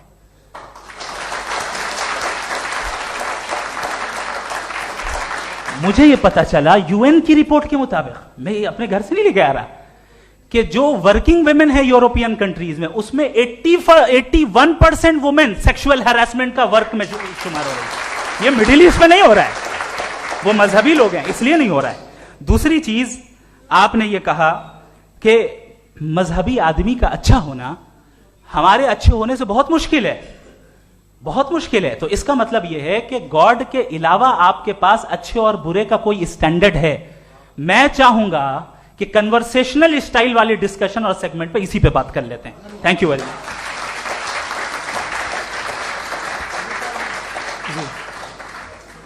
ये रिबटल का राउंड 2 है। आपके पास 5 मिनट का वक्त है, और इसके बाद क्रॉस एग्जामिनेशन शुरू करेंगे। आप चाहे तो जो इन्होंने सवाल पूछे उनके जवाब आप रिबटल में भी दे सकते हैं। जी जी। देखिए, पहले तो ये बात कि ये मिसाल गलत है। इन्होंने पहले ही हमको डिसार्म कर दिया। कह लिया अकल से मामला सॉल्व नहीं हो सकता, लॉजिक से आप पहुंच नहीं सकते। ये एक मेटाफिजिकल चीज़ है। मेटाफिजिकल अजीब सा लफ्ज़ है, ठीक से किसी को माने नहीं मालूम इसके, तो ऐसा लगता है कुछ बड़ी चीज़ है। अरे भाई क्या होता है मेटाफिजिकल, बताओ, खड़ी हो। ये एक लफ्ज़ है जो कहीं भी इस्तेमाल हो जाता है। जब आप एक बात कर रहे हैं और आप मुझसे बहस कर रहे हैं तो मुझे मेटाफिजिकल मत बताइए, आप लॉजिकली मुझे प्रूव किए। और अगर लॉजिकली आप नहीं बात करते साहब ये मेटाफिजिकल है, तो फिर हम आप बात क्या कर रहे हैं? मेरा आपका किस जबान में कॉन्वर्सेशन होगा? और ये कहना कि वक्त पहले नहीं था, तो फिर क्यों कहते हैं ये हमेशा से और हमेशा रहेगा? हमेशा वक्त है, तो आप कैसे कहते हैं वो हमेशा से है और हमेशा रहेगा? हमेशा का मतलब है कोई वक्त। अगर वक्त ही नहीं है तो हमेशा कैसे? बाहर वो रहेगा। अब मैं ये देखता हूं, आपने कहा ना कि वहां रेप ज्यादा होते हैं, तो हम एक बात देखते हैं कि ये दुनिया जिस पे वो कादर मुतलक है, जिसकी मर्जी के बगैर पत्ता भी नहीं हिलता, ओमनीपोटेंट है, ये दुनिया चल कैसे रही है? और इस दुनिया का हाल क्या है? 45,000 बच्चे जो 10 साल की उम्र से कम थे वो गाजा में मरे। भूख से काला हांडी में बच्चे मरते हैं और डिप्थेरिया से मरते हैं। डिप्थेरिया अजीब मर्ज है, गले में जाली बनना शुरू होती है, बच्चा नीला हो जाता है, गरीब का बच्चा, इसलिए कि उपास इलाज में। ये कादर मुतलक है, जो चाहे कर दे। इससे आप दुआएं मांगते हैं हमारी ये काम कर दे वो कर दे, तो इसका मतलब डे टू डे लाइफ में वो इंटरफेयर करता है और ये देख रहा है वो। अगर वो वाकई भी है फॉर डिस्कशन सेक, तो मैं जब दुनिया देखता हूं तो मेरे दिल में उसके लिए कोई इज्जत नहीं पैदा होती। ये क्या कर रहे हो तुम पूरे ऑल पावरफुल हो, ओमनीपोटेंट हो, ओमनी प्रेजेंट हो। तुम तो वहां गाजा में रहे होगे ना, तुम हर जगह हो। तुम देख रहे थे कि बच्चे की कैसे धज्जियां उड़ रही, तुम देख रहे थे और तुम चाहते हो मैं तुम्हारी परस्तिश करूंगा, तुम हो भी। अरे यार, इससे अच्छे तो हमारे चीफ प्राइम मिनिस्टर हैं, कुछ तो ख्याल करते हैं। कमाल, आप किसकी इबादत कर रहे हैं? अगर वो है भी, ये दुनिया नाइंसाफी से, जुल्म से, जबर से, तशद्दुद से भरी हुई है। और आप ये मत कहिएगा कि वो देख रहा है और वो बताएगा एक दिन। अगर वो देख रहा है और इंटरफेयर नहीं करता तो आप दुआ क्यों मांगते? आप कहते हैं मेरा ये काम करा दे, इसके मतलब है वो दखल दे सकता है, वो आपको नौकरी दिलवा सकता है, भले दूसरे आदमी को न मिले, मगर आपका काम कर देगा चूंकि आपने दुआ मांगी है। तो जब वो आपको नौकरी दिला सकता है, लड़की की शादी कर सकता है, बेटे को ग्रीन कार्ड दिलवा सकता है, तो कम से कम ये जो मर रहे हैं बच्चे, इनको रोक दे, कुछ तो करे। मुझे तो दुनिया में, इस दुनिया का कोई मालिक है, इसका ओमनीपोटेंट कोई रूलर है, और ये दुनिया ऐसी चल रही है। मैं तो चाहूंगा कि भाई ना हो, अगर हो तो बड़ी शर्मिंदगी की बात है। शुक्रिया।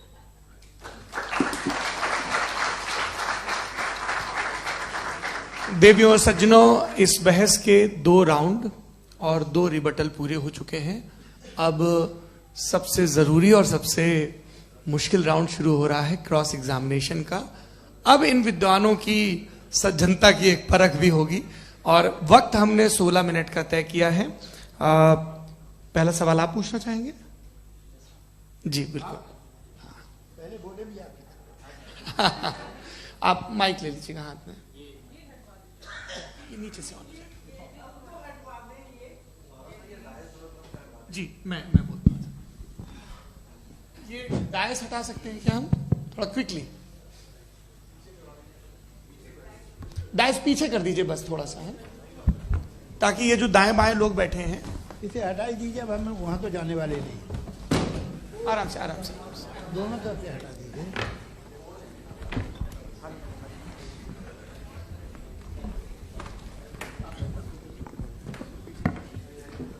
इस बीच आप लोग भी अपने अपने सवाल तैयार कर लें।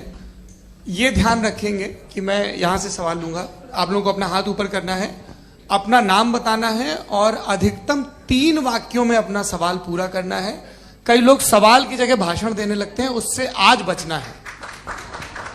जी मुफ्ती साहब, पहला सवाल आपका, 16 मिनट है, हम दोनों लोगों के सवाल लेंगे। जी जी बहुत शुक्रिया। आपकी जो अभी बात हुई बहुत अहम थी, मैं इसको चाहूंगा कि आगे डिस्कस करूं, लेकिन चूंकि अभी ये वो सेगमेंट है क्रॉस एग्जामिनेशन, तो सबसे पहला सवाल आपसे ये है कि जो मैं इतनी देर से कॉन्टिंजेंसी आर्ग्यूमेंट आपको बता रहा था, ये अकल से ही बता रहा था हजरत, आप ये बताएं कि आप इन्फिनिट रिग्रेस ऑफ कॉजेस को पॉसिबल मानते हैं या नेसेसरी बीइंग के एग्जिस्टेंस को सही समझते हैं? क्योंकि 2 ही ऑप्शन हो सकता है, आप ये बताएं।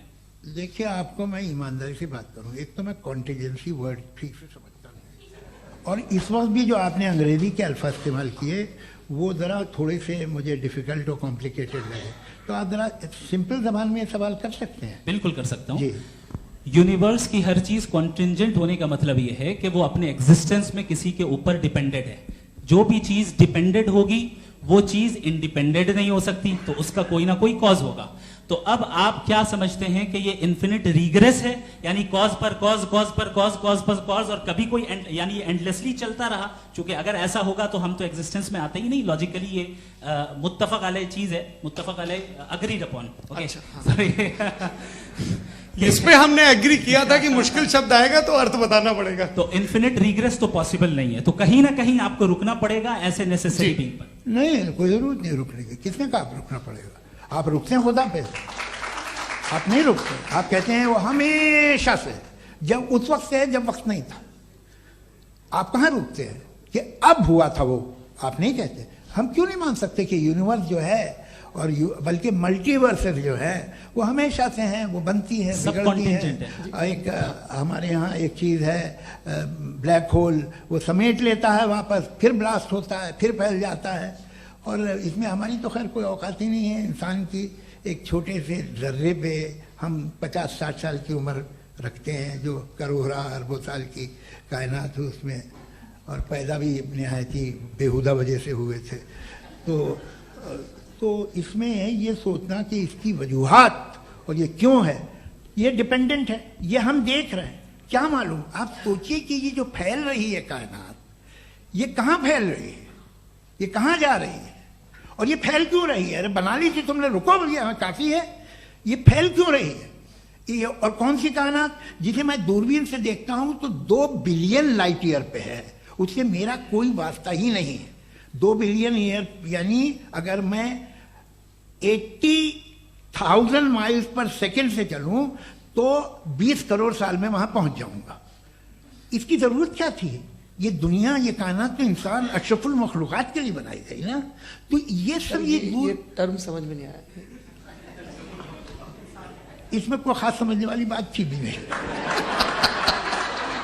ये जो अल्टीमेट कहा यह जाता है कि ये जो पूरी यूनिवर्स है, ये जो दुनिया है, ये इंसान के लिए बनाई गई। अच्छा, ये सब इंसान के लिए। क्यों साहब, सही है ना?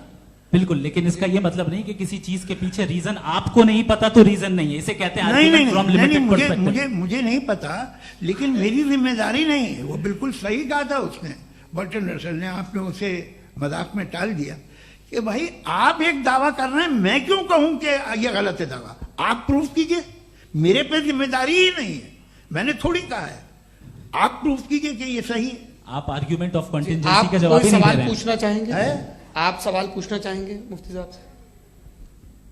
क्योंकि ये क्रॉस एग्जामिनेशन का दौर है। आप जैसे पहले बोल रहे थे फेथ को लेके कुछ, मैं ये पूछना चाहूंगा कि खुदा ने जो भी रेवलेशन किए हैं, एक मजहब के नहीं बहुत से मजहबों में किए हैं, अलग अलग रेवलेशन है।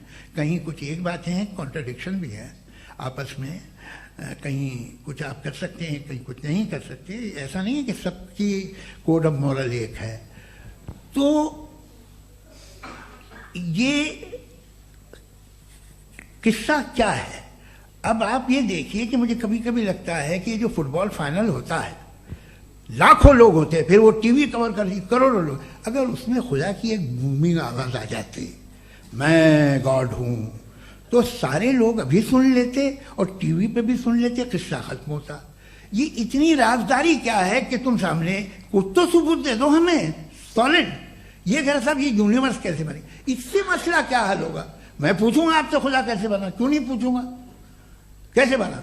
बल्कि वो तो कायनात से कहीं ज्यादा इंटेलिजेंट है, कायनात से कहीं ज्यादा कॉम्प्लेक्स। जी वो हमेशा से है, आप कहेंगे मैं मान लूंगा। अच्छा, दोयम वो कादिर मुतलक, यानी कादिर मुतलक का मतलब ओमनीपोटेंट, वो जो चाहे कर सकता है। आपको नौकरी दिलवा सकता है, आपकी अच्छी जगह शादी करवा सकता है, आपके पड़ोसी का मुकदमा हरवा सकता है, आपको जिता सकता है, सब काम करता है। थोड़ा सा माइक क्लोज जी। वो इस दुनिया को चला कैसे रहा है? ये दुनिया कैसे चल रही है? आपको इस पे हैरत नहीं होती? या कयामत के बाद कभी एक जस्टिस होगा, जब ये बच्चा मर चुका होगा, जिसकी धज्जियां उड़ गई बम से, इसको इंसाफ मिलेगा तब। अच्छा, अब जवाब दूं? हाँ दीजिए। मैं वही इसीलिए आप की तरफ। सबसे पहले आपने रेवलेशन और स्क्रिप्चर्स की बात की, इस पे मैं बात कर सकता हूं, लेकिन आज नहीं करूंगा क्योंकि वक्त कम है। कभी और इस पे डिस्कस करेंगे, मैं तैयार हूं उस पे भी बात करने के लिए। ये अभी से राउंड 2 की भूमिका तय हो रही है।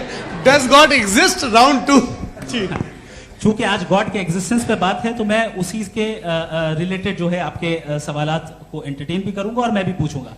आपने कहा कि आपने साबित ही नहीं किया, जबकि आर्ग्यूमेंट ऑफ कॉन्टिजेंसी बुनियादी आर्ग्यूमेंट है। आप मुझे कॉन्टिजेंसी का मतलब बताइए, आपका मतलब क्या? कॉन्टिजेंसी कॉन्टिजेंसी का मतलब यह हुआ कि हर वो वजूद जो किसी भी चीज का पाबंद है, हर वो वजूद या हर वो चीज जो अपने एग्जिस्टेंस में किसी भी चीज के पाबंद है और उससे बाउंड है, उसको उसकी जरूरत है, उस पर डिपेंड करती है, तो जाहिर सी बात है कि उसका कोई ना कोई कॉज होता है। ये तो अक्ल की बात है।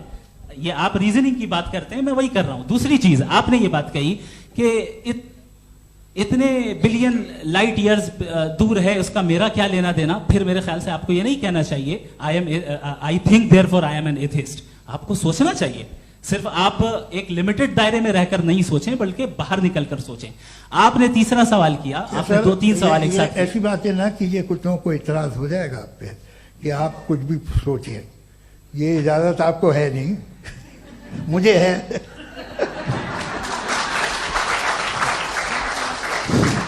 जी, आपने प्रॉब्लम ऑफ इविल के ताल्लुक से सवाल किया और बार बार आप एक लफ्ज रिपीट कर रहे हैं कि ओमनीपोटेंट गॉड है। ऑल पावरफुल गॉड है। यही तो दरअसल समझना है कि गॉड का कॉन्सेप्ट क्या है। प्रॉब्लम ऑफ इविल जो है, प्रॉब्लम ऑफ इविल दर हकीकत दो असम्पशंस पर कायम है। अगर आप इन दो असम्पशंस को समझ जाएं तो ये प्रॉब्लम नहीं रहेगी, आर्ग्यूमेंट आपको समझ में आ जाएगी कि ये कोलैप्स कर जाता है।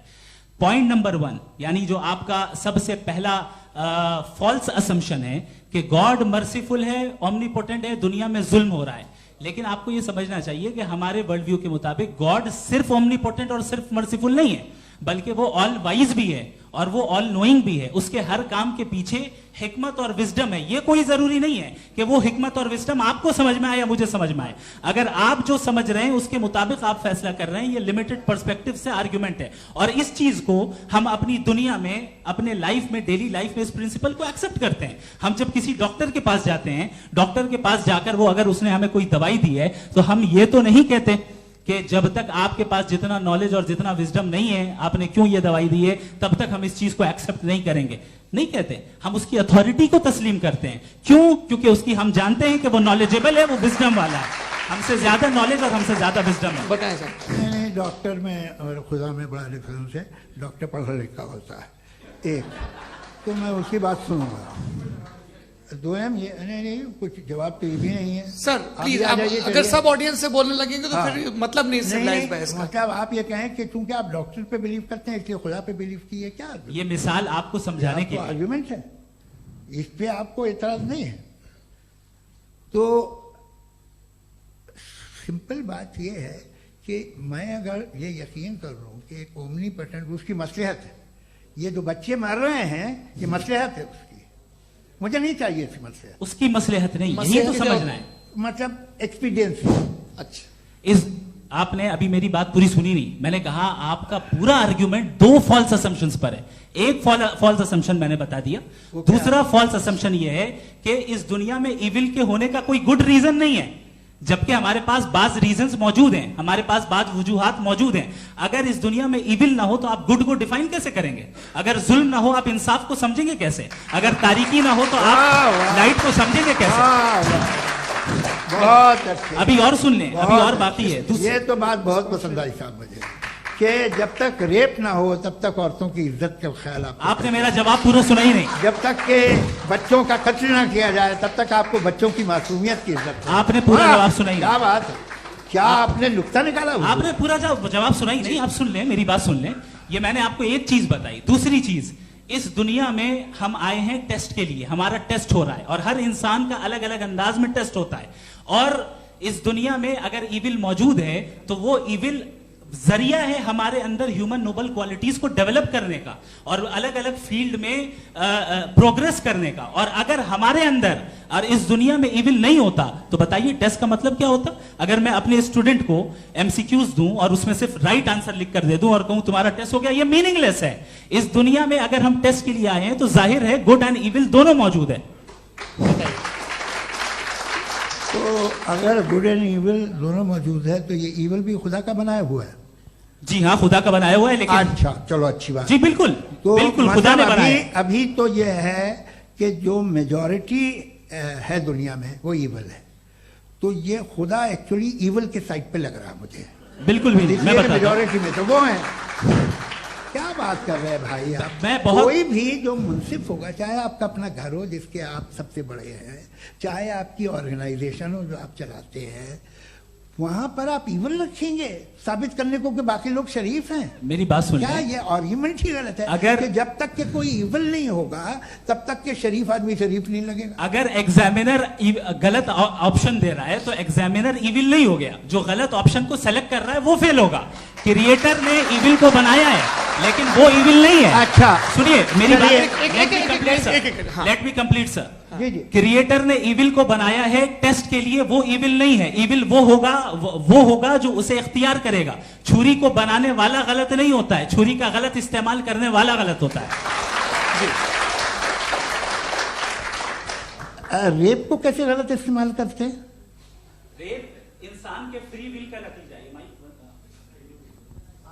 ये रेप कैसे गलत इस्तेमाल होता है? ये अब सुन ले, अब सुन ले। गलत इस्तेमाल होता है। हाँ मैं बता रहा हूँ ना, कैसे गलत? मैं बता रहा हूँ कि जो इविल इस दुनिया में मौजूद है उसके कई सारे तरीके हैं। एक तरीका इंसान का अपना फ्री विल है। अब अगर कोई रेपिस्ट रेप कर रहा है तो इसका गॉड का कसूर नहीं है, वो अपने फ्री विल का गलत इस्तेमाल कर रहा है, उसको सजा मिलनी चाहिए। अच्छा। और उसी के लिए जहन्नम बनाई गई है। ये फ्री विल का भी बड़ा चक्कर। आप जब कोई बुरा काम करते हैं या कोई बुराई होती है तो ये कहा जाता है कि ये फ्री विल है। 7 billion free wills are moving on this planet. 7 billion free will. और एक आदमी अपनी फ्री विल से मुझे कत्ल कर दे तो मैं खुदा की मर्जी से मरा हूं कि इसकी फ्री विल की वजह से? मेरी मौत खुदा के हाथ है या ये फ्री विल वाले के हाथ है? खुदा ने फ्री विल का निजाम बनाया है और उस निजाम का गलत इस्तेमाल करके कोई आपको मार रहा है, इस्तेमाल करके मेरा कत्ल कर देता है। अब मेरी मौत का जिम्मेदार कौन है? वो इंसान जिम्मेदार है। वो इंसान। जी। तो ये कहना कि और उसको सजा मिलेगी। तो अब आप आगे चलिए कि ये तय करना कि अल्लाह ही या अल्लाह ने खुदा ही जिंदगी देता है, खुदा ही मौत देता है, ये गलत है। बिल्कुल गलत नहीं है। हाँ, नहीं, निजाम उसी ने बनाया फ्री विल का। निजाम मौत और हयात का उसी ने बनाया। You are contradicting yourself. अभी आपने कहा कि एक आदमी ने फ्री विल से आपको मार दिया, इसमें उसे फ्री विल दी गई थी, उसने गलत इस्तेमाल किया। 7 billion free wills are moving on this planet और आप चाह रहे हैं कि मैं सिर्फ खुदा का ध्यान करूं। ये 7 बिलियन फ्री विल्स को मुझे लुक आफ्टर करना पड़ेगा कि नहीं? ये तो तबाहियां कर रही हैं और तबाहियां ज्यादा हो रही हैं। बिल्कुल। तो अगर आप बताएं अगर खुदा नहीं है फॉर एग्जाम्पल, तो आप इविल को कैसे डिसाइड करेंगे? यानी how can you define evil objectively without God? देखिए, दुनिया में 2 तरह के जानवर हैं। एक जो अकेले रहते हैं जंगल में और एक जो ग्रुप्स में रहते हैं। ग्रुप में जो भी रहेगा, चाहे वो आपका फाउंडेशन हो, चाहे कोई क्लब हो, चाहे कोई पॉलिटिकल पार्टी हो, चाहे कोई यूनिट हो, उसमें आपको इंटरैक्ट करने के रूल बनाने पड़ेंगे। यानी लोग तय करेंगे। लोग तय करेंगे। अगर लोगों ने ये तय किया कि किसी का रेप करना सही है, आप जस्टिफाई करेंगे? नहीं, आपका फाउंडेशन तो ये हो गया ना कि लोग ही विल डिसाइड करेंगे। नहीं। अरे दुनिया में ऐसे ग्रुप्स हैं जो रेप को जायज मानते हैं सर्टेन हालात में। मैं डिटेल में नहीं जानूंगा, आप भी जानते हैं। ये जो आईसिस वाले थे, इन्होंने क्या किया था, तो उन्होंने क्या किया उसका खुदा से कोई ताल्लुक नहीं है सर। मैंने सिंपल सवाल किया कि इविल को आप डिफाइन करते कैसे हैं? आइए वापस आइए जी। आप साथ में तभी रह सकते हैं जब कुछ आप ऐसे उसूल डेवलप करें जिसमें हर एक का बेसिक तहफ़्फ़ुज़, हर एक का बेसिक राइट हो और हर एक को कोई आराम मिले। यही तरीका है किसी भी ऑर्गेनाइजेशन जिसमें एक से ज़्यादा लोग हैं और वो ऐसे चलती है ज़िंदगी। उसमें अगर आप गड़बड़ करेंगे तो तबाही होगी, नुकसान होगा, बर्बादियाँ आएंगी। और अगर उसमें आप घर ले लीजिए ना, एक हस्बैंड है, एक वाइफ है, बच्चे हैं, वालदा भी हैं, 2 बहनें भी हैं, एक भाई भी है। अब इसमें कोई निज़ाम आपको चाहिए साथ में रहने का और एक दूसरे पे भरोसा रहे, एक दूसरे के बहीख्वाह हों, एक दूसरे की मदद करें, ऐसी जिंदगी। सर आपकी बात आ गई। आप ये कह रहे हैं कि लोग डिसाइड करेंगे क्या सही है क्या गलत है, यही है? मेजॉरिटी डिसाइड करेगी क्या सही है क्या गलत है? अरे भाई बिल्कुल। मेजॉरिटी अगर ये कहे कि नाजी जर्मनी के साथ जिस तरह मेजॉरिटी थी कि जेनोसाइड करना सही है, आप जस्टिफाई करेंगे? उस वक्त आपका ये सवाल सिर्फ उसके बाद क्लोजिंग। हाँ, उस वक्त प्लेनेट पे जो लोग थे उनमें कितने लोग हिटलर को सही समझते? अच्छा, प्लेनेट की मेजॉरिटी तय करेगी सोसाइटी की नहीं। प्लेनेट की मेजॉरिटी गॉड के एग्जिस्टेंस को सही मानती है, आप क्यों नहीं मानते?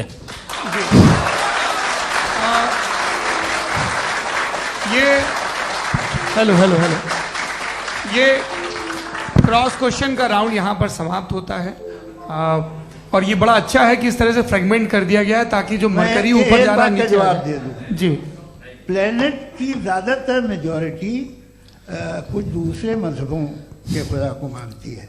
आप उन्हें क्यों नहीं? आप तो मेजॉरिटी की बात कर रहे हैं। अच्छा, ये क्लोजिंग आप ये कह रहे हैं इविल और गुड को डिसाइड मेजॉरिटी करेगी। मेजॉरिटी जो कर दे वो सही हो जाएगा। क्लोजिंग इसको जैसा आप ही लोगों ने तय किया है उसी फॉर्मेट को फॉलो कर लेते हैं। भाई मैंने तो भले लोगों पे एतबार किया और तब मॉडरेशन तय किया। जी, आपके पास 5 मिनट का वक्त है, क्लोजिंग आर्ग्यूमेंट है, उसके बाद हम ऑडियंस से क्वेश्चन आंसर लेंगे जावेद साहब के क्लोजिंग आर्ग्यूमेंट के बाद। ओके, बहुत शुक्रिया जी। हमारा जो टॉपिक है डज गॉड एग्जिस्ट, मैं इस पे इतने एकेडमिक तैयारी करके आया था। मुझे था कि मैंने सोचा था कि कई सारे मैं आर्ग्यूमेंट्स दूंगा, लेकिन वक्त की भी किल्लत और जावेद साहब बार बार इधर उधर चले जा रहे थे तो उसको भी थोड़ा एंटरटेन करना पड़ गया।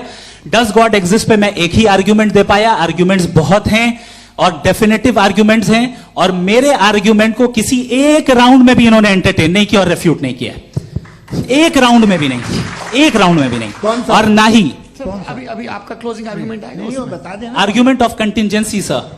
अरे मैं आपसे कई बार कह चुका हूँ कंटीजेंसी का मतलब अब मैं कैसे समझाऊं आपको, आपस में हाँ आप और कितने आसानी से समझाऊं मैं, मुझे तो नहीं समझ में आ रहा है। आप अपनी आर्ग्यूमेंट ऑफ कंटीजेंसी उर्दू में बोल सकते हैं। हाँ, आप अपनी बात पूरी कर लें जी, आखिरी 4 मिनट। दूसरी चीज, just a minute please ma'am, can I talk? दूसरी चीज यह है कि आपने एक तो इसका जवाब नहीं दिया, दूसरा आपने गॉड के ना होने पर कोई डेफिनेटिव आर्ग्यूमेंट नहीं दिया, सिर्फ मजहब पे बात कर रहे हैं आप। मजहब तो आज हमारा टॉपिक ही नहीं था, आज तो हमारा टॉपिक हो, आप मजहब से ले लेकर आईएस तक चले गए। भाई हमारा क्या ताल्लुक है उससे, वी कंडेम देम, और उसका गॉड से क्या ताल्लुक है? अगर कोई गलत काम कर रहा है, किसी ने किसी को कत्ल किया, किसी ने किसी का रेप किया, उसको सजा मिलनी चाहिए, और आपके पास कोई भी rational strong foundation of morality नहीं है। आपने कहा कि मेजॉरिटी तय करेगी सोसाइटी की, वो सही होगा। मैंने कहा हिटलर को फिर आप सही कहेंगे, नहीं नहीं नहीं नहीं, प्लैनेट की सोसाइटी की मेजॉरिटी तय करेगी। तो प्लैनेट की मेजॉरिटी गॉड के एग्जिस्टेंस को मानती है, आप कह रहे हैं ये रिलीजियस है, तो यानी आपके पास कोई स्ट्रॉन्ग फाउंडेशन नहीं है ऑब्जेक्टिव मोरालिटी का। ऑब्जेक्टिव मोरालिटी का अगर कोई फाउंडेशन है तो वो सिर्फ गॉड है, गॉड है, गॉड है। थैंक यू जी। ये मुफ्ती शमाइल नदवी साहब का क्लोजिंग आर्ग्यूमेंट था। अब हमारे पास जी ये बड़ा अच्छा है कि दोनों लोगों को मॉडरेटर से शिकायत भी और बोल रहे भाई हमारी शाबाशी भी तो करते चलो। अब मेरी बात जी, आपके पास जावेद अख्तर साहब 5 मिनट का वक्त है, ये आपका क्लोजिंग आर्ग्यूमेंट है, टाइम रीसेट कर दें जी। देखिए बहुत सारी बातें हैं। गॉड का डेफिनेशन दुनिया के किसी भी रिलीजन में है कि वो ओमनीपोटेंट है, ओमनीप्रेजेंट है, he is just, he is kind, he loves you and so on. मैं जब दुनिया देखता हूँ तो मुझे कोई ऐसा सुप्रीम पावर यहाँ दिखाई नहीं देती है जो इंसान की बहबूदी के लिए कुछ कर रही हो, कमज़ोर को बचा रही हो, मदद कर रही हो, जालिम को पीछे हटा रही हो। मैं नहीं देखा, तारीख में नहीं। एक तो अगर है और ये देख रहा है तमाशा, तो उसका होना न होना बराबर है। दोयम ये कि ये जो है, जब आप ये कहते हैं कि कायनात जिसकी कंटीजेंसी है, मैं देखिए वो लफ्ज़ इस्तेमाल किया मैं, तो ये कैसे हो सकती है भाई? और फौरन आप सरेंडर कर देते हैं कि जाहिर है कि इसका बनाने वाला तो इससे 10,000 गुना था कॉम्प्लिकेटेड होगा। उस पर आपके होने पे कोई इतराज नहीं है। उसे वो टाइमलेस है, वो पहले से था, टाइम तो बहुत बाद में आया। ये सब आप मानने को तैयार है जिसका आपके पास कोई सबूत नहीं, आपके पास कोई रीजन नहीं है। आपकी तारीख क्या है मजहब होगी, बिलीफ की, जो खुदाओं का बिलीफ है, ये कॉन्स्टेंटली गलत साबित होता रहा है। मतलब आप कहें कि अरिस्टोटल के ज़माने में तो सब जाहिल थे, वो भी इतने ही यकीन से खुदा पे यकीन रखते थे, जो अब नहीं रहा, ये भी नहीं रहेगा। आप लिख लीजिए, और इसके आसार आपको दुनिया में दिखाई देना शुरू हो चुके हैं। ये बहस क्या आज से 100 साल पहले इस तरह हो सकती थी? यहाँ तक तो आपको हम ले आए हैं। तो सर अरे इनको मदद की जरूरत नहीं भाई, ये सेल्फ सफिशिएंट आदमी है, आप क्यों इनकी मदद कर रहे हैं? Sir please. तो ये जो है तमाम बातें अपनी जगह हैं। ये एक पैकेज है। आप अकेले, कोई आदमी ऐसा नहीं जो सिर्फ गॉड को मानता हो, उसके साथ बहुत पैराफर्नेलिया आता है, अलग अलग पैराफर्नेलिया आते हैं। They have always created chaos in the society. मैं तो आपको सीधा ऑफर देता हूँ कि दुनिया में 10 इम्पॉर्टेंट बिलीव्स हैं। आप एक मानते हैं, 9 नहीं मानते, 9 में आप एथियस्ट हैं, 9 को आप बिल्कुल रीजनेबली मेरी तरह देखते हैं। तो 90 मजहबी आदमी भी 90% एथियस्ट है, वो दूसरे खुदा नहीं मानता, एक खुदा मानता है अपना वाला, बाकियों को कहता है गलत है। अगर आप मानना ही बंद कर दे तो आपका 10% चांस है कि आप सही हैं और 90% चांस है कि आप गलत हैं। मेरा मशवरा है, आप मानना छोड़ दिए तो 50% चांस होगा कि आप सही हैं और 50% चांस होगा, 40% आप गेन करेंगे बाय बिकमिंग एन एथियस्ट।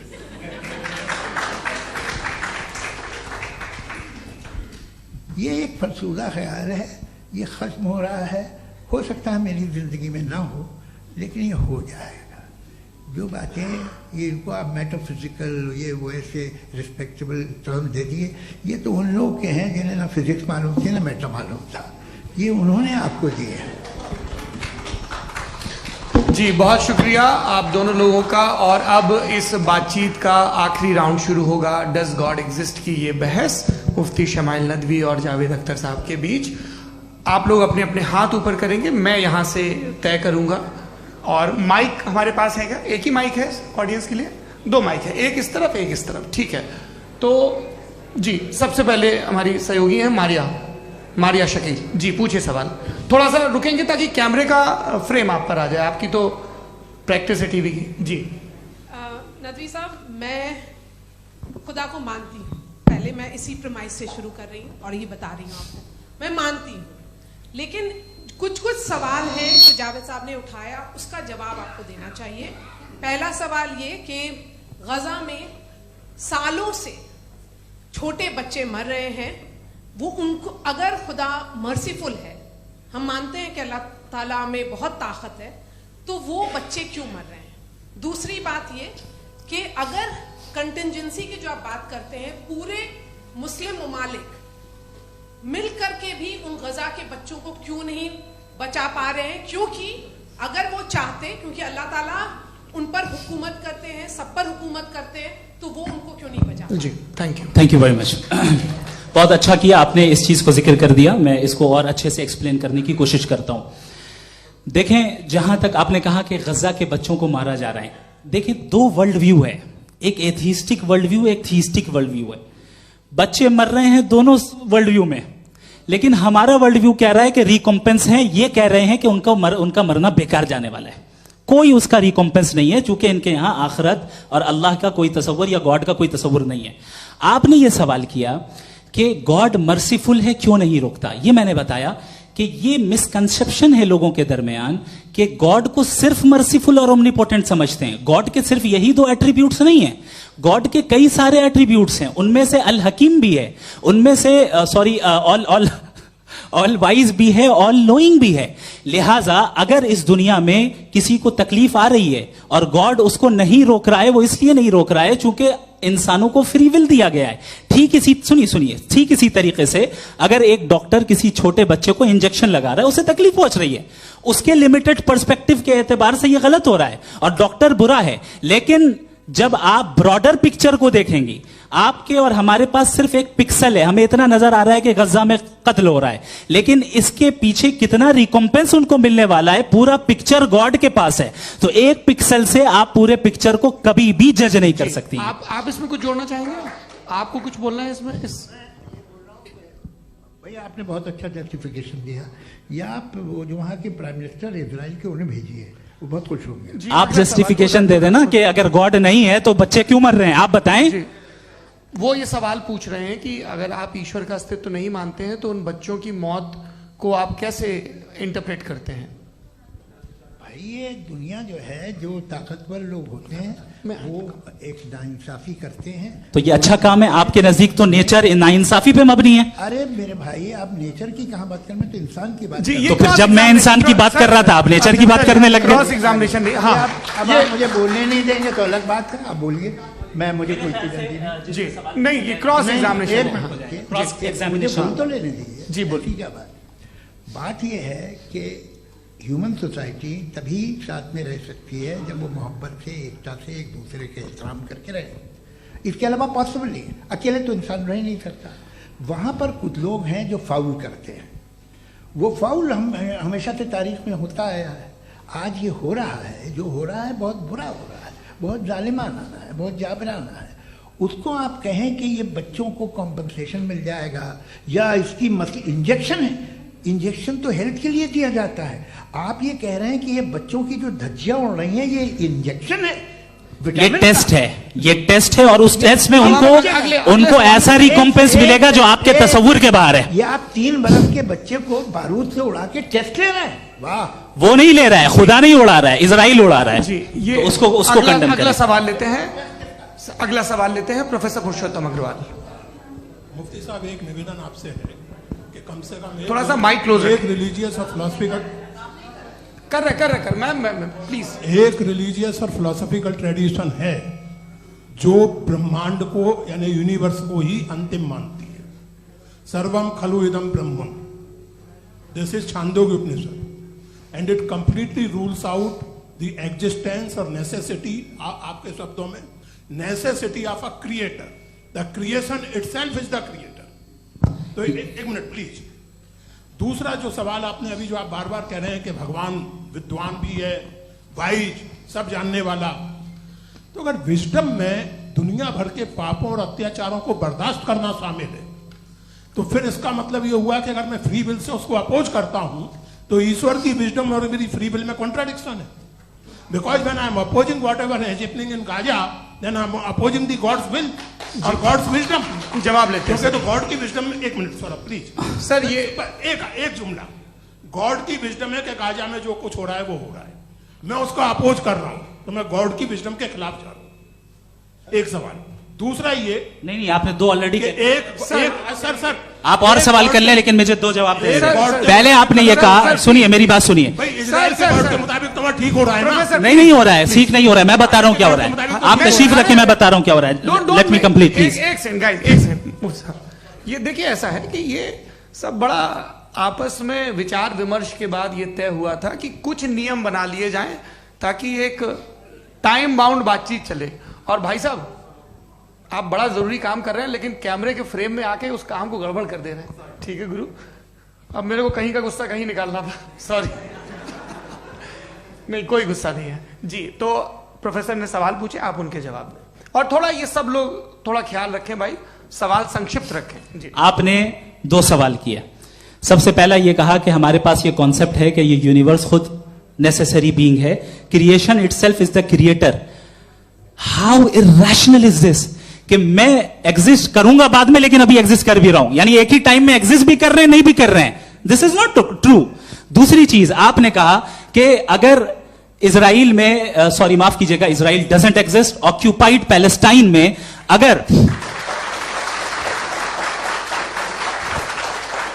अगर ऑक्यूपाइड पैलेस्टाइन में बच्चों को मारा जा रहा है फ्री विल की वजह से और गॉड नहीं रोक रहा, ये कॉन्ट्राडिक्शन है। ये बताइए कि एक एग्जाम में एक बच्चा गलत आंसर लिख रहा है, सुनिए, एग्जामिनर चाहे तो रोक सकता है, क्यों नहीं रोक रहा है?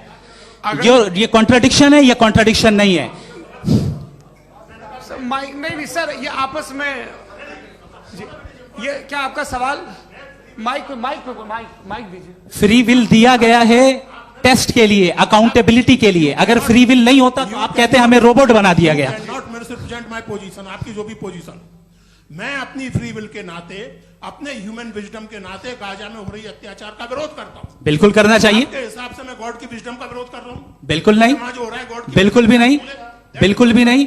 उसका वहां पर गाजा में कत्ल होना ये इंसानों के गलत इस्तेमाल का नतीजा है, फ्री विल के इस्तेमाल का नतीजा है। गॉड इसका हुक्म नहीं देता, उससे रोकता है।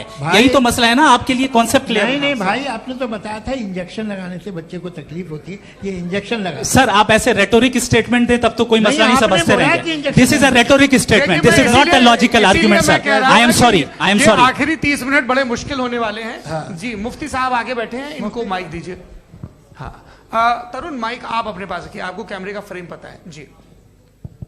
सबसे पहले दोनों को मुबारकबाद। एक सर अपना आप नाम बता दें। आप अमेरिका में शिकागो में रहते हैं, इतना मुझे याद है। बताया आपको, यासिर नदीम अलवाजदी मेरा नाम है।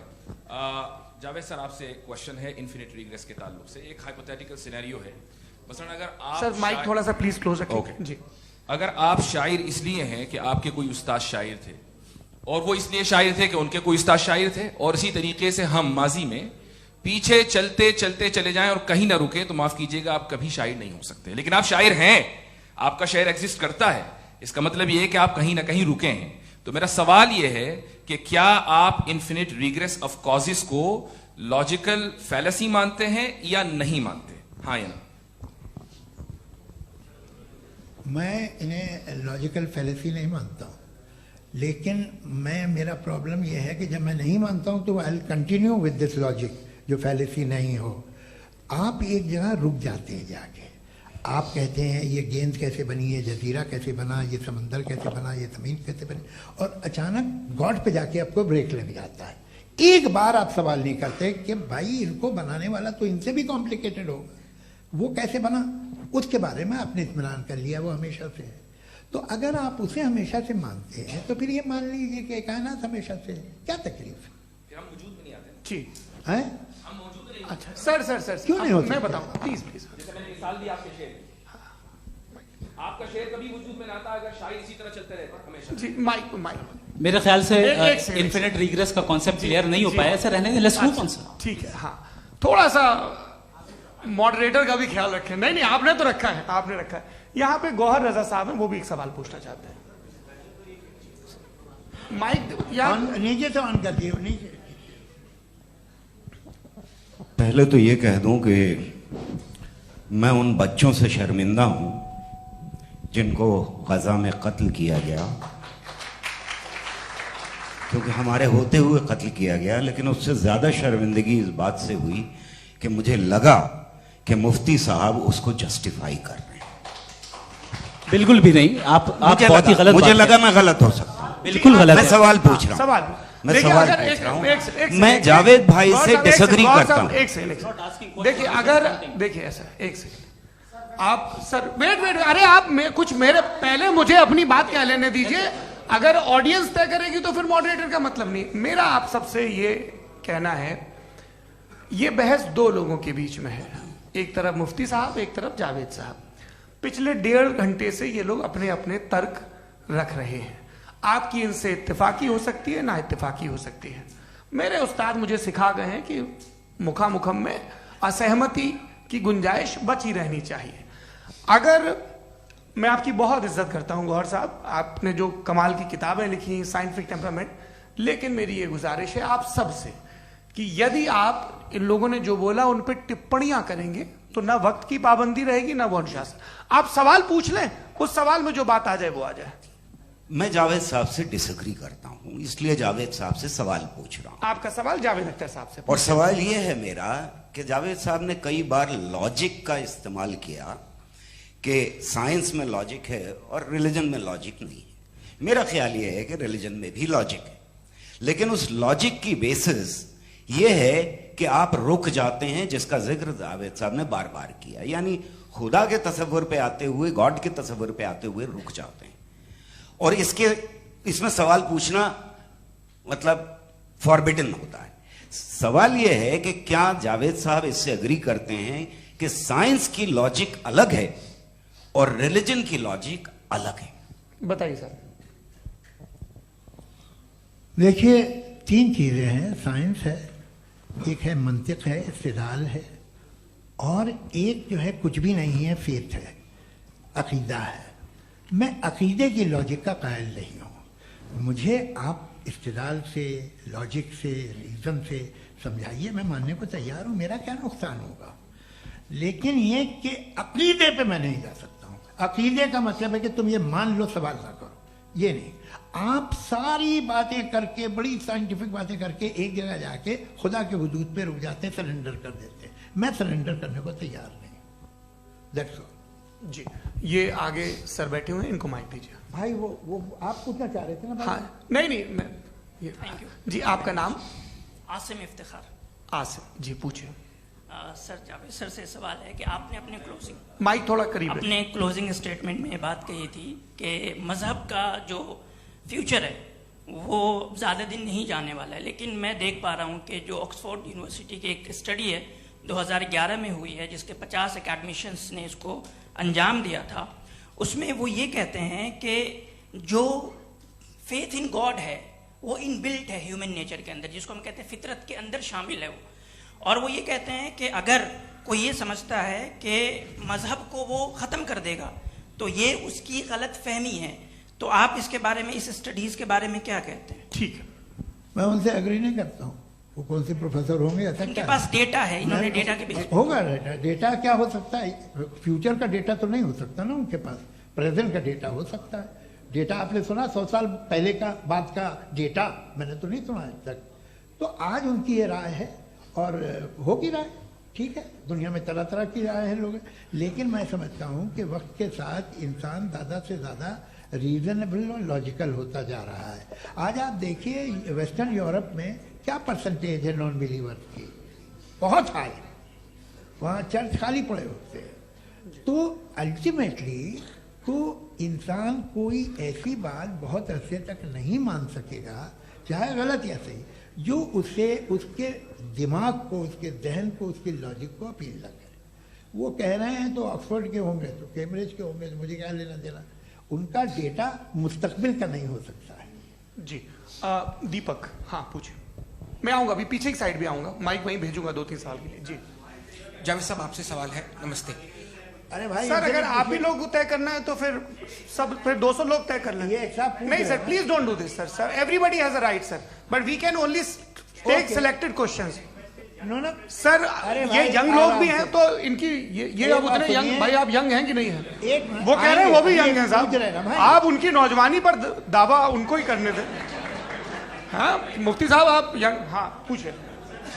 अरे भैया सर, मेरा सवाल ये है, इनसे भी तो पूछो जी। नहीं, बस आपसे एक सवाल है। जैसे थीस्टों के पास अपने जो ईश्वर को मानते हैं, उनके पास अपने सोशल गेट टुगेदर्स हैं, 5 रोज़ा क्रिसमस आने वाला है, होली है, दिवाली है, ईद है। एथिस्ट क्या ऑफर कर रहे हैं? मतलब मैं इनकी दुकान से बोलूं, मैं आना चाहता हूं उस तरफ, पर मैं अट्रैक्ट नहीं हो पा रहा हूं। मैं सोशल गेट टुगेदर्स क्या है आपके पास? वो ये कह रहे हैं कि जो धार्मिक लोग हैं, अलग अलग धर्म के लोग, उनके उत्सव त्योहार कॉन्ग्रेगेशन बहुत हैं। अब आपको मैं एक सुनाता हूँ, यहाँ हिस्टोरियन भी बैठे हैं, मृदुला जी आप बताइएगा सही है क्या। ये एक कॉन्स्टेंटाइन, एक ग्रीक रोमन बादशाह था, जो क्रिश्चियनिटी आने के 400 साल बाद उसने डिसाइड किया कि मैं क्रिश्चियन हो जाऊंगा, मेरी पूरी स्टेट कैंसिल हो जाएगी। उस जमाने में ऐसे ही होता था, राजा जो धर्म इख्तियार करता था वो जनता भी कर लेती थी, इसलिए कि वो हो गया था बैंकरप्ट, और उसे जो मेडिटेरियन कोस्ट के रिच क्रिश्चियन वो थे मर्चेंट, उससे पैसा चाहिए था। तो उसने कहा यार क्रिश्चियन हो जाओ। तो उसने अपने वजीर से कहा कि भाई ये हिस्ट्री है कि अब हम लोग क्रिश्चियन हो जाते हैं। पहले सर हो जाएंगे, कोई प्रॉब्लम नहीं है, लेकिन एक प्रॉब्लम ये है कि 17 दिसंबर से 25 दिसंबर तक जो पेगन फेस्टिवल होता, जो पेगन फेस्टिवल जो फेस्टिवल होता है वो बंद हो जाएगा, इसलिए कि हम क्रिश्चियन हो गए तो होगा नहीं। तो वो बच्चों को बहुत बुरा लगेगा, पब्लिक को बहुत इंजॉय करते हैं, खासतौर से 25 को मेन डे। उसने कहा हाँ ये तो सही कह रहे हो, ये जीसस क्राइस्ट की पैदाइश कब थी? कहले साहब वो अप्रैल में थी। नहीं कट करो, वो 25 दिसंबर को है। ये हकीकत है जी। और 400 साल बाद क्रिश्चियनिटी के अप्रैल से दिसंबर ले आए, और इसलिए कि यहाँ पेगन फेस्टिवल होता था। अब मनाते हैं आप आराम से। ये जो सारे फेस्टिवल हैं ये रिलीजन से, हर एक को एक इंटरटेनमेंट डिपार्टमेंट चाहिए होता है अपनी कंपनी चलाने के लिए। तो ये रिलीजन ने, ये सेकुलर त्योहार थे जिन्हें रिलीजन्स ने ले लिया है। ये मौसम के थे, फसलों के थे, किसानों के थे, उसको आपने लेके रिलीजियस रंग दे दिया। ये कोई रिलीजन से थोड़ी आए आप। अच्छा हमें देखिए, हम तो मुल्द हैं, हम ईद मनाते हैं, हम दिवाली मनाते हैं, हम होली मनाते हैं, हम क्रिसमस मनाते हैं। बम्बई की फिल्म इंडस्ट्री की सबसे बड़ी होली हमारे घर में, सबसे बड़ी ईद हमारे घर में। वो हमारी सोशल वो है, हमारा हेरिटेज है। ऐसा थोड़ी है कि we will throw the baby along with the water. ये तो अच्छी चीज़ है, इन्हें रखो, जो बेकार है फेंक दो। जी हाँ हेलो जी, मेरा सवाल नादवी जी से है। जैसा कि आपने बोला कि गॉड टाइम के भी परे हैं, और गॉड इतनी कॉम्प्लेक्स चीज़ है कि उसे ह्यूमन माइंड समझ नहीं सकता, और गॉड ने अर्थ पे फ्री विल भी दे दी है। तो आप अपना वक्त जाया क्यों कर रहे हैं गॉड के बारे में बात करके? अपन को तो बात करनी चाहिए कि सोसाइटी को बेहतर कैसे करें। जी, मैं गॉड वही बताता है सोसाइटी को कैसे बेहतर करे। अभी मैं आपका जवाब देता हूं। आपने कहा कि टाइम पे वो एग्जिस्ट नहीं करता, सो नहीं, मेरा सवाल ये है कि जैसा आपने बोला कि गॉड बहुत ही कॉम्प्लेक्स चीज है। मैंने कहा ही नहीं कि कॉम्प्लेक्स है, तो आपके अल्फाज हैं। कॉम्प्लेक्स का लफ्ज गॉड के लिए सुइटेबल नहीं है। क्यों? क्योंकि कॉम्प्लेक्स वो चीजें होती हैं जो ऑब्जेक्ट हो। God is not an object जिसको आप इंस्ट्रूमेंट के जरिए लेबोरेटरी में जाके टेस्ट करें, oh it's very complex. No, वो कोई कार का इंजन नहीं है। वो फिलोसॉफिकली नेसेसरी बीइंग ऐसी बीइंग है जो सिंपल बीइंग है। हाँ, आप उसको मुकम्मल तौर पे उसकी तमाम हिकमतों को जान ले और हर चीज को जान ले, ये पॉसिबल नहीं है, क्योंकि वो ऑल वाइज है, आप ऑल वाइज नहीं है, और वो खुदा है, वो आपको सारी चीजें बता दे, ये जरूरी नहीं। मेरा सवाल ये नहीं था, मेरा सवाल ये था कि जब गॉड इतना परे है इस दुनिया से कि उसने अर्थ पे फ्री विल भी दी है, हम सब ह्यूमंस की फ्री विल है, और जो सोसाइटी में हो रहा है वो अपन लोग डिसाइड करेंगे, तो अपन लोग डिसाइड नहीं करेंगे ना, अपन लोग डिसाइड नहीं करेंगे। गॉड जो है, गॉड ने वो उसकी जात, उसकी एग्जिस्टेंस टाइम एंड स्पेस से परे है, लेकिन वो हमारा टेस्ट ले रहा है और उसी गॉड ने हमें बताया कि तुम्हें क्या करना है क्या नहीं करना है, तो जाहिर है उस गॉड की बात सुनेंगे ना। जी, वो पीछे एक चश्मा लगाए जो मैम खड़ी हैं, उनको दीजिए। हाँ, आप जी जी बिल्कुल आएंगे। देखिए मैं कोशिश कर रहा हूं सब तरफ जाने की। हाँ, उनको दीजिए माइक। जी, हेलो सर, मैं ओमनी प्रेजेंट नहीं हूं, टाइम पाबंद हूं, और जहां तक कोशिश कर सकता हूं करूंगा। जी, अपना नाम बताइए। मेरा नाम उर्सुला है, मैं दिल्ली यूनिवर्सिटी की एक स्टूडेंट हूं और मैं स्टूडेंट फेडरेशन ऑफ इंडिया से हूं। मेरा सवाल मुफ्ती जी से है कि इस हॉल के इस कमरे में बैठ के हम लोग रेप की मोरालिटी के बारे में फिलोसफिकली बात तो कर सकते हैं, बट असलियत ये है कि रोजमर्रा की जिंदगी में औरतें रेप के थ्रू गुजरती हैं, और हम लोग सिर्फ नंबर्स पे इस तरह नहीं देख सकते, क्योंकि कितनी औरतें हैं इन कंट्रीज में जहां पे आप बता रहे हैं कि केसेस कम हैं, जिनका एक्सेस है कि वो जाके केस फाइल कर सकें। कितनी औरतें हैं जो जिनको काम करने की आजादी है उन कंट्रीज में। यूरोप में ये आजादी आ गई, यूरोप में ये रूल्स आ गए, तो हम आज इसके बारे में बात कर पा रहे हैं। जी, जवाब। आपने ये कहा कि कमरे में बंद होकर हम लोग इस पर फिलोसफिकली बात कर सकते हैं, लेकिन हकीकत में क्या हो रहा है, वो ग्राउंड लेवल पे क्या हो रहा है, जो बहुत गलत हो रहा है, और वो सफर कर रही हैं। आई अग्री, बहुत गलत हो रहा है, और जो गलत हो रहा है उसको हमें रोकना है। और क्यों रोकना है, वो गलत क्यों है, हमारे पास इसका ऑब्जेक्टिव फाउंडेशन है, इनके पास उसका ऑब्जेक्टिव फाउंडेशन नहीं है। मैं ये कहना चाह रहा हूं कि जहां पे भी जुल्म हो रहा है, जहां पे भी औरत पे जुल्म हो रहा है, या उसकी इज्जत लूटी जा रही है, या उसे तकलीफ पहुंचाई जा रही है, और सिर्फ औरत नहीं, किसी इंसान के ऊपर भी जुल्म हो रहा है, तो उसके खिलाफ खड़ा होना, ये मोरालिटी हमारे पास गॉड के पास से आई है। वरना जावेद साहब तो कह रहे हैं कि जो है मेजोरिटी डिसाइड करेगी, तो मेजोरिटी तो कभी भी बदल सकती है। क्या आप हाँ। ये थोड़ी सी आपको गलतफहमी है। मैं अगर मेरे जुमले से ये मतलब निकला या मैंने कहा, तो ये जुमला मैं वापस लेता हूँ, ये मेरा मतलब ही नहीं था कि मेजॉरिटी डिसाइड करेगी। मेजॉरिटी डिसाइड करे तो दुनिया में बड़ी, वैसे आपने कहा था ये जुमला। अच्छा, हो सकता है, मैं मान रहा हूँ, बाद में रिकैप कर लेंगे। अरे एक सेकंड, मैं अपनी एक्सप्लेनेशन देता हूँ। मुनासिब बात यह है कि हम सब के सब दिल में जानते हैं कि क्या अच्छा है क्या बुरा है, हमें पता है अच्छी तरह से। जो लोग बुरे काम करते हैं उन्हें भी मालूम अच्छा क्या है। यही तो सवाल था हजरत कि फिर ये मोरालिटी आई कहां से? Cross examination. हाँ जी, हाँ। मोरालिटी साथ रहने की डिजायर से आई है, यानी साथ रहकर जो कुछ कह दे, जो कुछ कर दे, वो हो जाएगा? नहीं नहीं, तो आप कायदे से रह ही कर सकते हैं जब तक लोगों में मोरालिटी हो, वरना क्यास हो जाएगा। ये आपको कैसे पता? जी, हमने देखा ना, जहां मोरालिटी का क्यास हो गया, हम देखते हैं। कहां पे देखते भाई? दुनिया में। आप जो आप कहीं पे अगर गलत हो रहा है तो उसको आप गलत देखिए। आप एपिस्टेमोलॉजी की बात कर रहे हैं, मैं ऑन्टोलॉजी की बात कर रहा हूं। मैं इस बहस फाउंडेशन आप दोनों लोगों को चाय पे होस्ट करूंगा, वहां पे क्रॉस एग्जामिनेशन कर लीजिएगा। अभी ऑडियंस का हक मार रहे हैं आप लोग भाई, सर जस्ट लोग हैं आप लोग। और ये भाई ये हाँ, उधर आएंगे, जी सर आएंगे। अच्छा सर, मेरा नाम लईकुर रहमान है और मैं अलीगढ़ मुस्लिम यूनिवर्सिटी का स्टूडेंट हूँ, और जहाँ तक मुझे पता है कि sir you are also product of Aligarh Muslim University. मैं भी उसी चमन का बुलबुल। हाँ सर, तो बहुत खुशी हुई मुझे जान करके कि मैं आपसे मिलूंगा। सवाल सर, मेरा सवाल यह है, सर सैयद अली रहमा का नजरिया यह था कि खुदा के वजूद को अकल के दायरे में रह करके तलाश करना, न कि पूरी तौर से उसका इनकार कर देना। Sir, how will you define it? नहीं, तो ये तो आप इन्हें बताइए। ये सवाल आपसे खुदा का वजूद साबित कर रहे हैं, तो सर आपने इनकार कर रखा है, इस वजह से मेरा क्वेश्चन। उन्होंने यही सर, एक सेकंड, सर सैयद ने यही कहा ना कि अकल से आप खुदा के वजूद को साबित नहीं कर सकते, यही कहा ना भाई। वो उन्होंने कहा कर सकते हैं और वो कर दिया गया आज। वो फोन दो। तलाश करना या साबित करना अकल से नहीं हो सकता। अरे सवाल तो सुन लीजिए जी। अकल से नहीं हो सकता है, यही कहा ना आपने। अकल से हो सकता है, अरे वो यही कह रहे हैं भाई, आप बता रहे हो सकता है, वो तो कुछ और। आप अगर सर देखो नौजवान फोन ले लो, वो इतनी कमाल की यूनिवर्सिटी है। अरे भाई दे दो उन्हें जरा, एक मिनट दे दो भाई, मेरी बात सुनो, माइक पे बोलो ताकि जो लाखों लोग देख रहे हैं। माइक दे दो ना। अरे देंगे ना माइक, तुम ठहरो तो। हाँ सर, मेरा सवाल ये था कि सर सैयद अलैहि रहमा का एक नजरिया था अपना कि खुदा का जो वजूद है उसको अकल के दायरे में रह करके तलाश करना है, न कि पूरे तौर से इनकार कर देना है। ये उनका कॉन्सेप्ट था। लेकिन मेरा सवाल ये है कि आप इसको कैसे डिफाइन करते हैं, एक्सप्लेन कैसे करेंगे, मैं आपसे जानना चाहता हूँ, क्योंकि you are the product of Aligarh Muslim University. मुझे अकल के दायरे में रख के मैंने बहुत तलाश की, मुझे मिला नहीं। हाँ ये इधर वो चश्मा लगाए जो, हाँ उनको दे दीजिए। जी जी फटाफट पूछिए, बस 5 मिनट है, 5 मिनट में खत्म हो रहा है। हाँ अस्सलाम वालेकुम मुफ्ती साहब, एंड मेरा सवाल जावेद अख्तर साहब से। क्या नाम है आपका? अरे भैया सब मुझे पूछ रहे हो।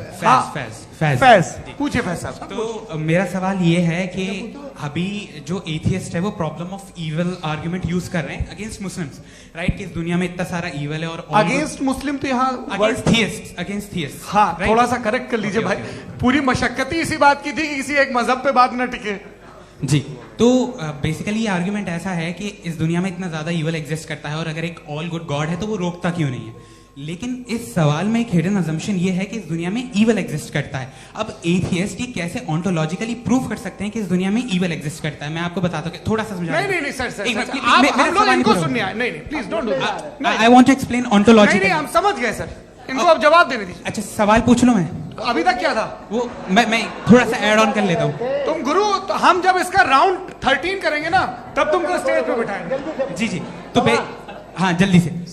तो देखिए एथियज्म के हिसाब से सब कुछ रैंडमली बन गया है, सब कुछ एटम्स और मॉलिक्यूल्स है। एक पत्थर में और मुझ में सिर्फ इतना फर्क है कि हम लोग एटम्स और मॉलिक्यूल्स का अलग अलग रीअरेंजमेंट है। अब एक पत्थर को कोई इंसान तलवार से 2 टुकड़ों में काटते या मुझे, according to atheism it is same, there is no evil and good according to atheism.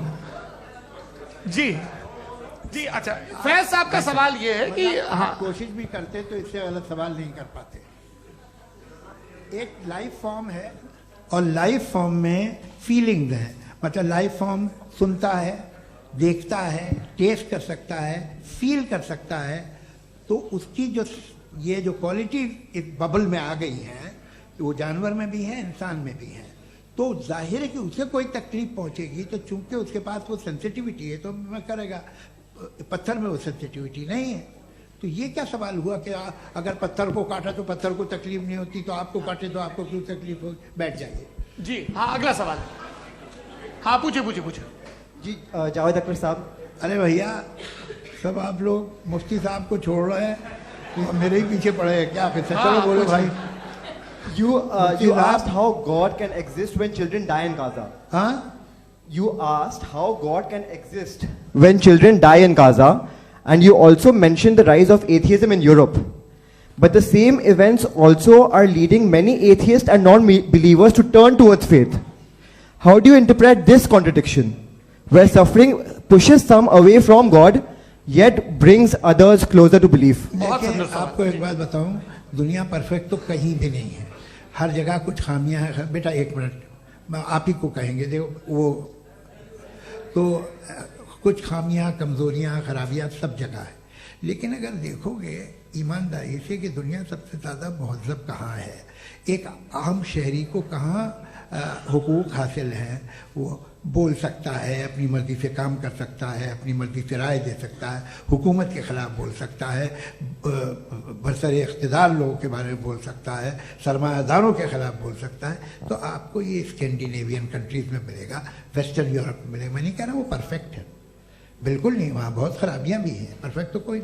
लेकिन जिन जिन मुल्कों में, लैटिन अमेरिका देखो, गल्फ देखो, वहाँ पर आपको ये ज़रूर है कि रेप नहीं होते होंगे।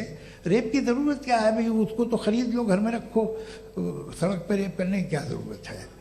मगर सुनिए, मगर हकीकत ये है कि वहाँ शख्सी आज़ादी राय देने की, बोलने की नहीं है। जी ये एक आखिरी सवाल मुफ्ती साहब से। हाँ मैम, इनको माइक दीजिए।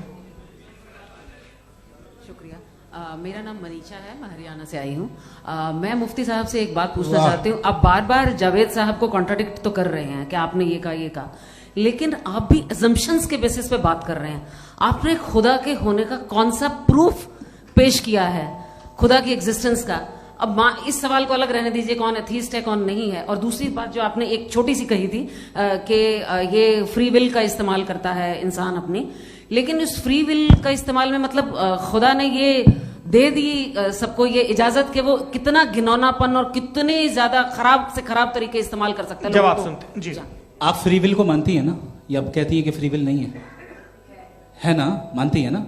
तो अब आपके पास इसका कोई एक्सप्लेनेशन नहीं है कि अगर एक इंसान उस फ्री विल का इस्तेमाल करके गलत काम कर रहा है और बच के अच्छी जिंदगी गुजार के निकल जा रहा है, उसका कोई रिकॉम्पेंस नहीं है। हमारे वर्ल्ड व्यू में जो इंसान गलत काम कर रहा है उसको भी रिकॉम्पेंस यानी उसका बुरा बदला मिलना है, और जो सही काम कर रहा है उसको सही बदला मिलना है। लिहाजा जो फ्री विल है वो इस तरीके से है कि एक लिमिटेड टाइम तक खुदा ने मोहलत दी है। ऐसा नहीं कि छूट दे दी, जो करना है करते रहो हमेशा। वक्त आएगा जब एग्जाम का टाइम खत्म होगा तब रिजल्ट आएगा। दौराने एग्जाम जबरदस्ती आपको नहीं बताया जाएगा। अरे भाई एक सेकंड जी, एक सवाल मुफ्ती साहब से मेरा, मुफ्ती साहब से एक